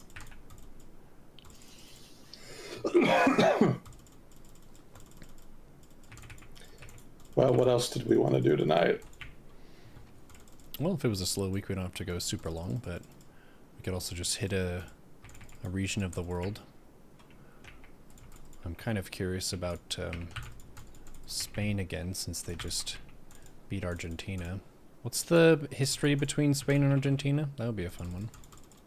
It's colonial in nature for the most part. Part of the Spanish Empire in the 1500s. Argentina was kind of a backwater for the first like 200 years. Mm-hmm. So there wasn't really a lot going on there. I think the main thing was smuggling, because the major mines in the Spanish Empire were mostly in Peru and Bolivia. And the gold and silver that was mined there was supposed to be taken to the northern coast of South America. I think it was Cartagena in Colombia. It was like one or two particular port cities they would take it to for export beyond. But some people would steal shit. And what they would do is they would take the gold and silver they stole and they would smuggle it south down to Buenos Aires. And they would smuggle it from there. So that became an important economic activity in the early history of Buenos Aires. But yeah, they didn't really take off until probably the 1700s, maybe when the beef industry kind of started taking off. And then after that, it still took a while. I think mass immigration in the 19th century is probably what really kicked things off. Because then you had a lot of people coming in, setting up agriculture. Like the land in Argentina is very fertile. I think they call it the Pampas, Los Pampas, something like that. So once they had lots of people coming in, setting up farms, they were able to really exploit that. And then that attracted investment from the British. They set up a modern rail network. So that helped supercharge the economy. Lots of natural resources to exploit, stuff like that. Yeah, 19th century is when it really, really got wealthy. That was kind of before things went to shit in the 20th century. They were actually known for being the most successful economy in Latin America. Borderline developed, you could say. Lots of people who talk about who have strong opinions about the fiscal deficit, they'll often use Argentina as an example of what will go wrong if we don't deal with the fiscal deficit. Because they were very wealthy, and then they spent a lot of money, and then things went to shit. That's sort of the Cliff Notes version of the story that they like to use as a cautionary tale.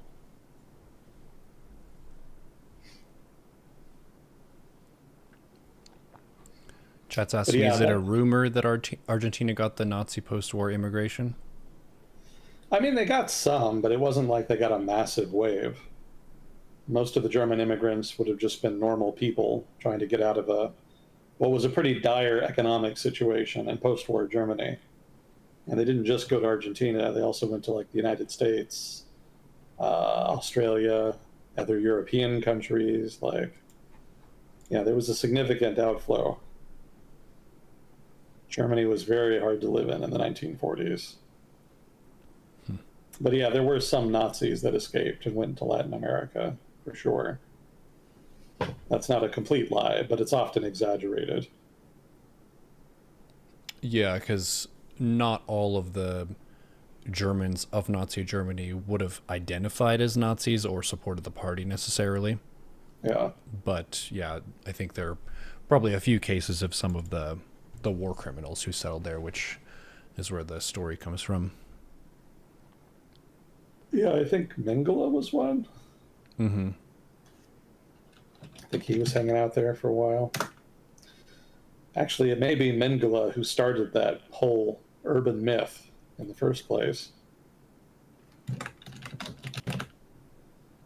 Yeah, Argentina. He fled there in 1949, according to Wikipedia here.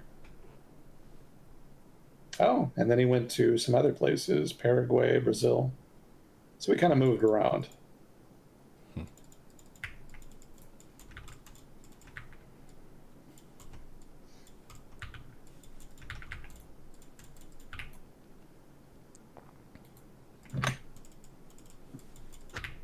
Yeah, Argentina was a Spanish colony until the early 1800s. They broke away along with much of the rest of Latin America during the Bolivarian Revolution. And they became independent, and then they immediately got into a pissing match with Brazil for 50 years. Yeah, they had competing claims to Uruguay. Ah, So they kind of bandied Uruguay between them for a while, and then eventually it became kind of a neutral buffer state. huh. Why did they want Uruguay? They'd always claimed it. It had been part of the Spanish Empire, so, linguistically and culturally, you could say it was inherently theirs. I think they might have ran it, administrated it for a while as Why? well, Why did Brazil say it was theirs? because they wanted it. I see. Well, really, the Portuguese, when they controlled Brazil, had always kind of claimed territory further west than the territory they administered. So basically, it was a case of competing claims. The Spanish Empire claimed that land, and the Portuguese Empire did. When the Portuguese and Spanish were part of the joint kingdom, right, briefly, it wasn't really an issue because it was basically just part of the same empire. But then around 1650, Portugal became independent again, and so then they started competing for it again. But they didn't compete very hard. It was more just like occasional forts built here or there. And there was not like a whole lot of expansion at that time. It wasn't really until the 1800s when Brazil and Argentina became independent that they really started competing hard for it. I think they had like a whole proxy war in Uruguay that stemmed from that. Argentine proxies fighting Brazilian proxies, effectively. But after a while, they came to an understanding, and then things kind of chilled out. I don't think it's been an issue in more than a century.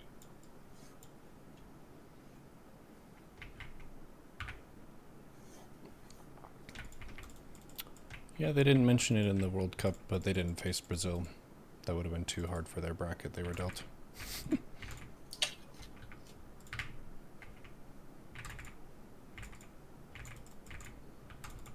And it's about all I remember about Spanish colonialism in Argentina. I don't think the Argentines are maybe as butthurt about Spanish colonialism as other parts of Latin America. Yeah, they But that is seem still, particularly favorable to Europe in general. So yeah. So I haven't heard them complain nearly as much about the legacy of Spanish colonialism as, say, Mexico or Colombia or what have you. Some of the other places were hit much harder. But Argentina, it's not nearly as much. I think that, again, is because it was kind of a peripheral part of the Spanish Empire, so they didn't get nearly as much attention.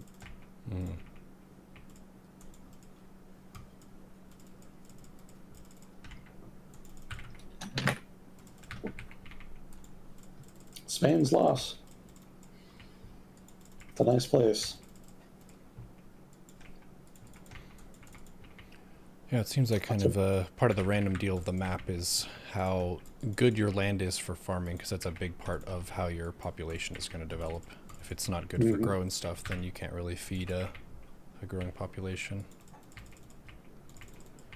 But they were mainly, I think, going around South America for gold, more so than just area. Oh, yeah, for sure. Yeah, so the boot of Spanish colonialism mostly fell on places like Mexico and Peru, where the natural resources were. Other places kind of got short shrift. Like Central America didn't receive much attention. Not nearly as much as the other places. Cuba got more attention, but that's just because it was the first place they colonized. Yeah, Chile kind of got forgotten too. That's another one, kind of similar to Argentina in that it's like more European in Mm-hmm. terms of descent, not so much mixed. I don't think they complain too much about Spanish colonialism either.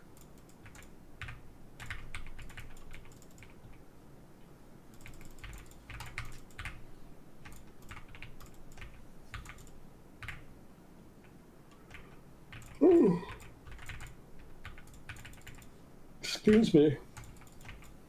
You're good. Yeah, I think I didn't have a whole lot of other news. The British nationalized one of their major steel firms. There was a constitutional amendment passed in Hungary. Ukraine fired a defense minister who was popular. So some people have been upset about that. There was an article in the New York Times about how the U.S. government is exerting influence over Venezuela. I think that was the genesis of that question we got last week about Marco Rubio running Venezuela. Oh yeah. Having read the article, I could see why somebody would come away with that perspective. I still think the degree of American control over Caracas is being overstated by pretty much everybody. Mm-hmm. I suspect that the Venezuelan government actually low key still has a lot of agency. They're probably waiting Washington out.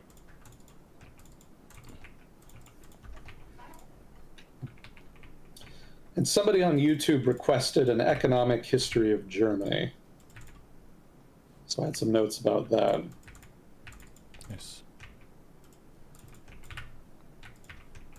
And the Trump highlight reel is getting ever longer.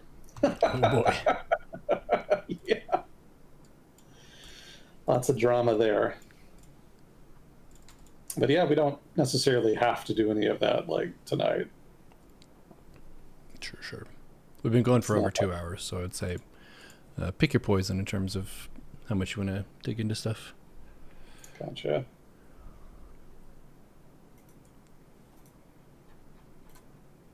I don't think, well, let me check. I don't think we had any new questions. So we might just wrap up early, if not. Sure. Don't want you to strain your throat. Yeah, I don't know why it's acting up. Just kind of dry. Maybe I've got a cold coming, something like that. Haven't hardly left the house though, so I don't know how I would have contracted it. You said you went for the walk, and the air quality is bad in Toronto. Who knows? Well, it's not bad down here. And this is the suburbs, so it's not like I'm meeting other people while I'm walking around. Hmm. Yeah, everybody is pretty thoroughly ensconced in their houses. Hmm. As it should be in the Texas summer. Yeah, that's the healthiest choice in a sense. Okay, we did have two more here. Maybe too specific, but recently discussed Monrovia with a Czech friend. Can you discuss the recent name change from Czech Republic to Czechia and how it is affecting the minority people of Monrovia there and their national identity? I didn't think Monrovia had a different identity. I thought everybody in Czechia was just ethnically Czech. I know historically it kind of had independent status as a separate kingdom, but I didn't think they were like a separate ethnicity. It got me curious. And that's not Moravia, right?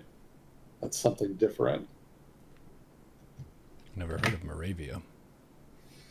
It's one of the provinces in Czechia. Used to be a kind of an important medieval kingdom. I think it was also a major part of the Sudetenland crisis, if I'm not mistaken. Czechia had a large German minority for a very long time, up until the end of World War II when they were all kicked out. And the presence of that minority led the Nazi government in Germany to demand that the Czechs hand over what was called the Sudetenland, which was basically the part of the Czechia that had the large ethnic German minority.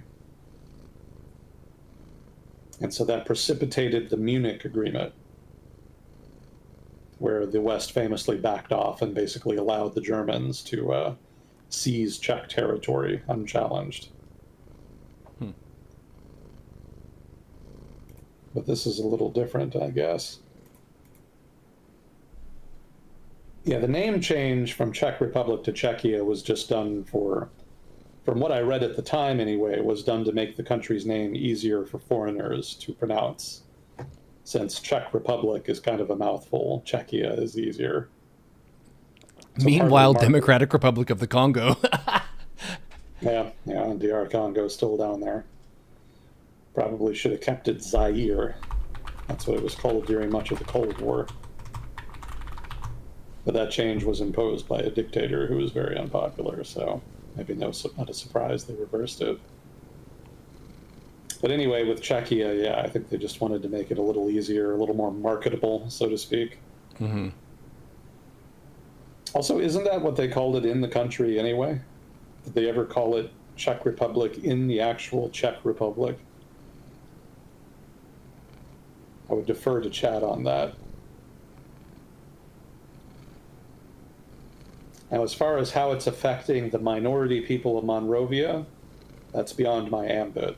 I didn't think there was an ethnic minority like that, so that's news to me. So I can't, unfortunately, answer the question in any satisfying way. But thank you for asking. That gives me something to study. You've got me curious about Monrovia now. Good We job, sure chat. Monrovia is not the capital of Liberia? Yeah, Monrovia is the capital of Liberia. So is there a Monrovia in Czechia? James Monroe got around. There's a Moravia in Czechia, but I'm not seeing a Monrovia. I don't know, maybe I just need to read more. I'll look into it. If they're talking about Moravia, then I don't think that's a distinct ethnic group. I think that is also populated by Czechs.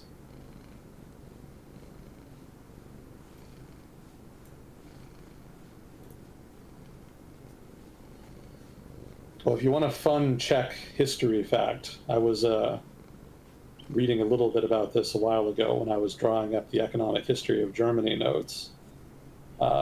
Bohemia, which is basically what had been Czechia back in the medieval period, was part of the Holy Roman Empire. And not only that, it was actually the wealthiest duchy within the Holy Roman Empire for a long time, to the point that the Czech language was actually a prestige language within the medieval Holy Roman Empire. Little random trivia for you. We've talked about a few prestige languages today. Yeah, they're important. Yeah, we don't really have a prestige language in the United States per se. I mean, obviously English, but I would guess everybody, historically it was Latin for us, right? Because if you were that's true. educated, you would be able to read Latin, not just your native language. That's true. That's a very good point. Latin would be the prestige language of choice in much of Europe and European descended civilization. But the difference between what we talked about today and Latin was Latin is the elder language that the descendants are speaking, and Urdu was a created language that's a descendant of two languages. Yeah, that's pretty fair. Also, Latin has been a dead language for a very long time, whereas Urdu is very much still living. Yeah, true. Well, the direction I was going with that is that in the United States, what we have more so than a prestige language is a prestige dialect. Because it's kind of, it's not taboo to speak with a thick accent, but But you people don't will sound as judge high you. class and smart. Yeah. Yeah. Yeah. So what you want is that sort of standard Iowa media dialect that gets used in like the news and movies and whatnot. Yeah. That's more what people end up trying to sound like. even if they have a thick accent. They'll use that as their work dialect. Mm-hmm. It's really funny seeing people who can speak the prestige dialect of the United States and also another one. I've seen quite a few people who either they can do a southern accent really well and just be in that groove with their southern people, but if they need to be fancy or go to work and come across as more professional, they'll cut that and speak just the news American. Yeah. Same thing with people who speak like African American vernacular English. They could speak that with people and then switch and just speak the news English as well, depending on who they're talking to. It's pretty advantageous to be able to adjust it because Yeah. people will pass judgment on a lot of certain dialects. Basically, the thicker the accent, the higher the chance someone's going to judge you as being stupid, even if you're not stupid. You could be more educated than them, but it's just the way that it sounds. Same thing with Yeah. the British accent to an American listener sounds fancier. Yeah. It sounds higher class, even if it's not necessarily higher class. It's just how we hear it. Mm. Yeah, the name for what you're describing is code switching. Hmm. Yeah, very common. Yeah, in India, for example, it's very common to code switch between your native language and English. Mm-hmm. So, generally, in a professional setting, you'll be using English more, if not exclusively. But then with family, friends, whatever, you'll switch over to what would you call it? Whatever the local language in your area may be. And a lot of the times, you'll actually mix them. That's also very common. Hmm. Yeah, I think the equivalent of that in the United States might be something like the equivalent of mixing English with native Indian language would be something like Spanglish. Mm-hmm. Have you heard of that? It's like Yes. Spanish mixed with English. Mm-hmm. A lot of the second or third gen immigrants who came from Spanish speaking countries kind of use that.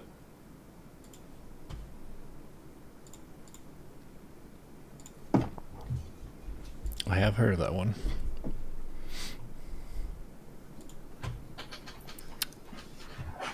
Oh, Let's cool. see. Well, we had one more here. Oh, go ahead.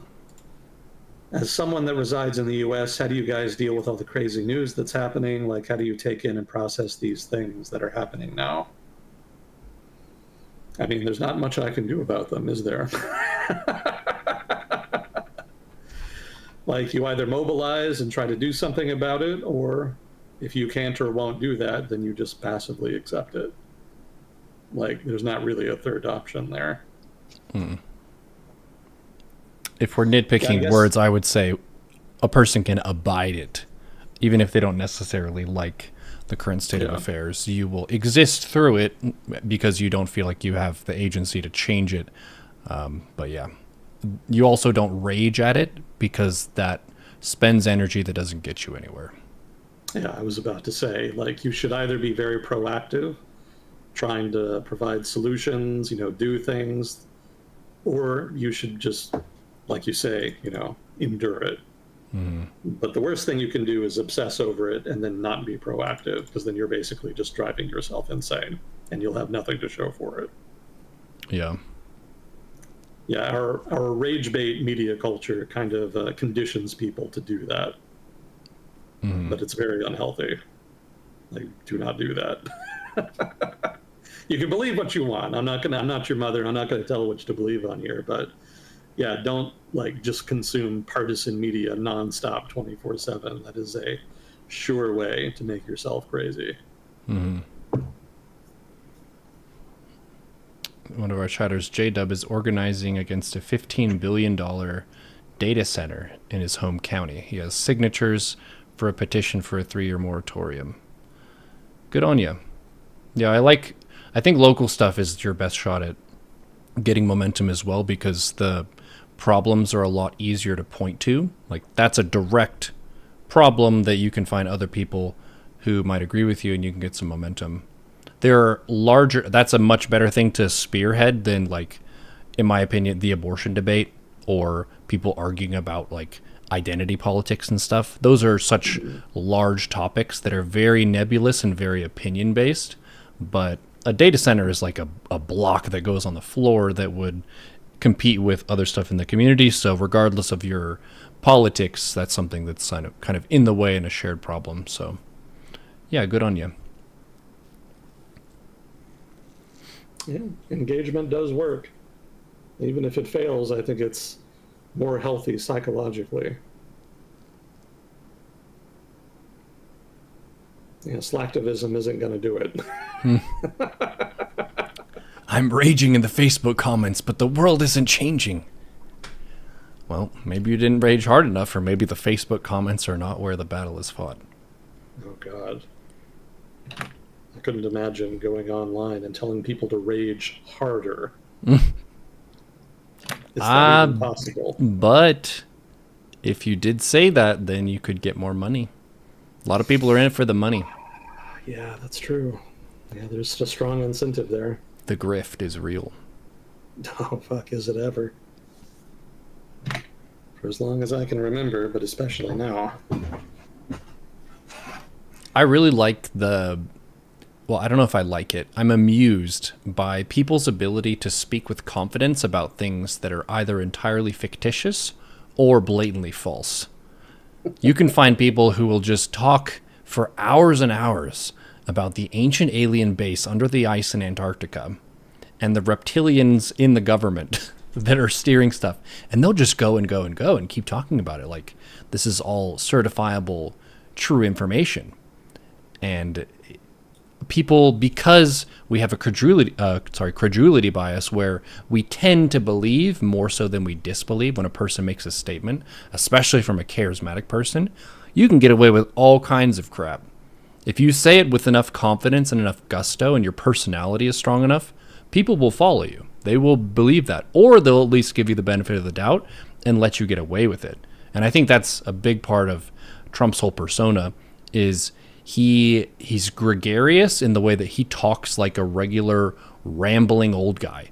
And he rambles and mouths off like an angry grandpa, and people are like, wow, he's not a political robot like the others in the system. But he says so much bullshit, but people like that he riffs, so they abide it. Even though he'll say just like horribly inconsistent stuff or just nonsense. Let's go back to when politics were boring. Let's vote between two boring people who have practical things they want to fix. It won't happen. Right now, people are about big personalities, so I think you were telling us the left is trying to like cook up more gruff people to kind of capture that energy that's happening right now, because they've tried to field Hillary Clinton against Trump and she lost, and Kamala Harris against Trump and she lost, and those are both more for the establishment. They're more kind of the voice of moderation, and they let Trump be the mad dog, but people like the opposition's stance. So it seems like throwing another opposition stance candidate at the problem would be better. Even if the academics might prefer another crusty academic. Yeah, we're definitely not in an era of crusty academics. That would be good. Let's have an astronomer and a chemist run for office. I don't know what they'd be able to do, but sure. Can't be any worse than what we have now. Well, sometimes it's not about what you do, it's about what you don't do. True. Touche. We could elect someone who made the amazing move of not fucking around in Iran. Wow. What a world that would be. Certainly would be. Well, I think that's it for questions. Was there anything you wanted to get to? Well, just kind of another bit of flavor on this note we're talking about of well-spoken politicians speaking about things together. The Obama-Romney discussions were really good and really cool to see. Just very healthy debates. And then the interactions between George W. Bush and the Obamas, they just seem like friends and they're really nice to each other. So I like that you can have that peaceful transition of power. George Bush's time, he had his time. It's Obama's time. And he says, "You are the new president." He smiles at him and shakes his hand like an adult. Amazing. You could critique Bush's presidencies as much as you want to. That's valid, that's fine. But the fact that he respected the transition of power, he's a gentleman about it, that's what we need. Be nice. I agree. Good luck. Yep. And like you said, state your opinion through your vote, because the voters do have some accountability in the people we put into office. So when the people we put into office do dumb shit and we voted for them, well, let's learn. Well, cool. Yeah.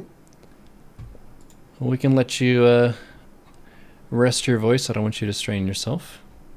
And we had a relatively calmer week. But we'll check in leading up to next Sunday to see if we're all good for a discussion with Bitter Sugar. Again, no pressure. Health comes first, but we'll let you chat know about that. Yeah, looking forward to it. Very cool. Well, I'll give you your weekly walk challenge whenever you feel up to it. Obviously, heal first. Don't strain yourself with a sore throat, but walks can still be good. Mm-hmm. Well, thank you for your contribution. Thank you, Fuzzicle, for landing questions. And thank you, chat, for your interest. And we'll see you all in the next episode of Well Discussion with Agent Smith. Yes, thanks again. Always a privilege. Talk to you next time.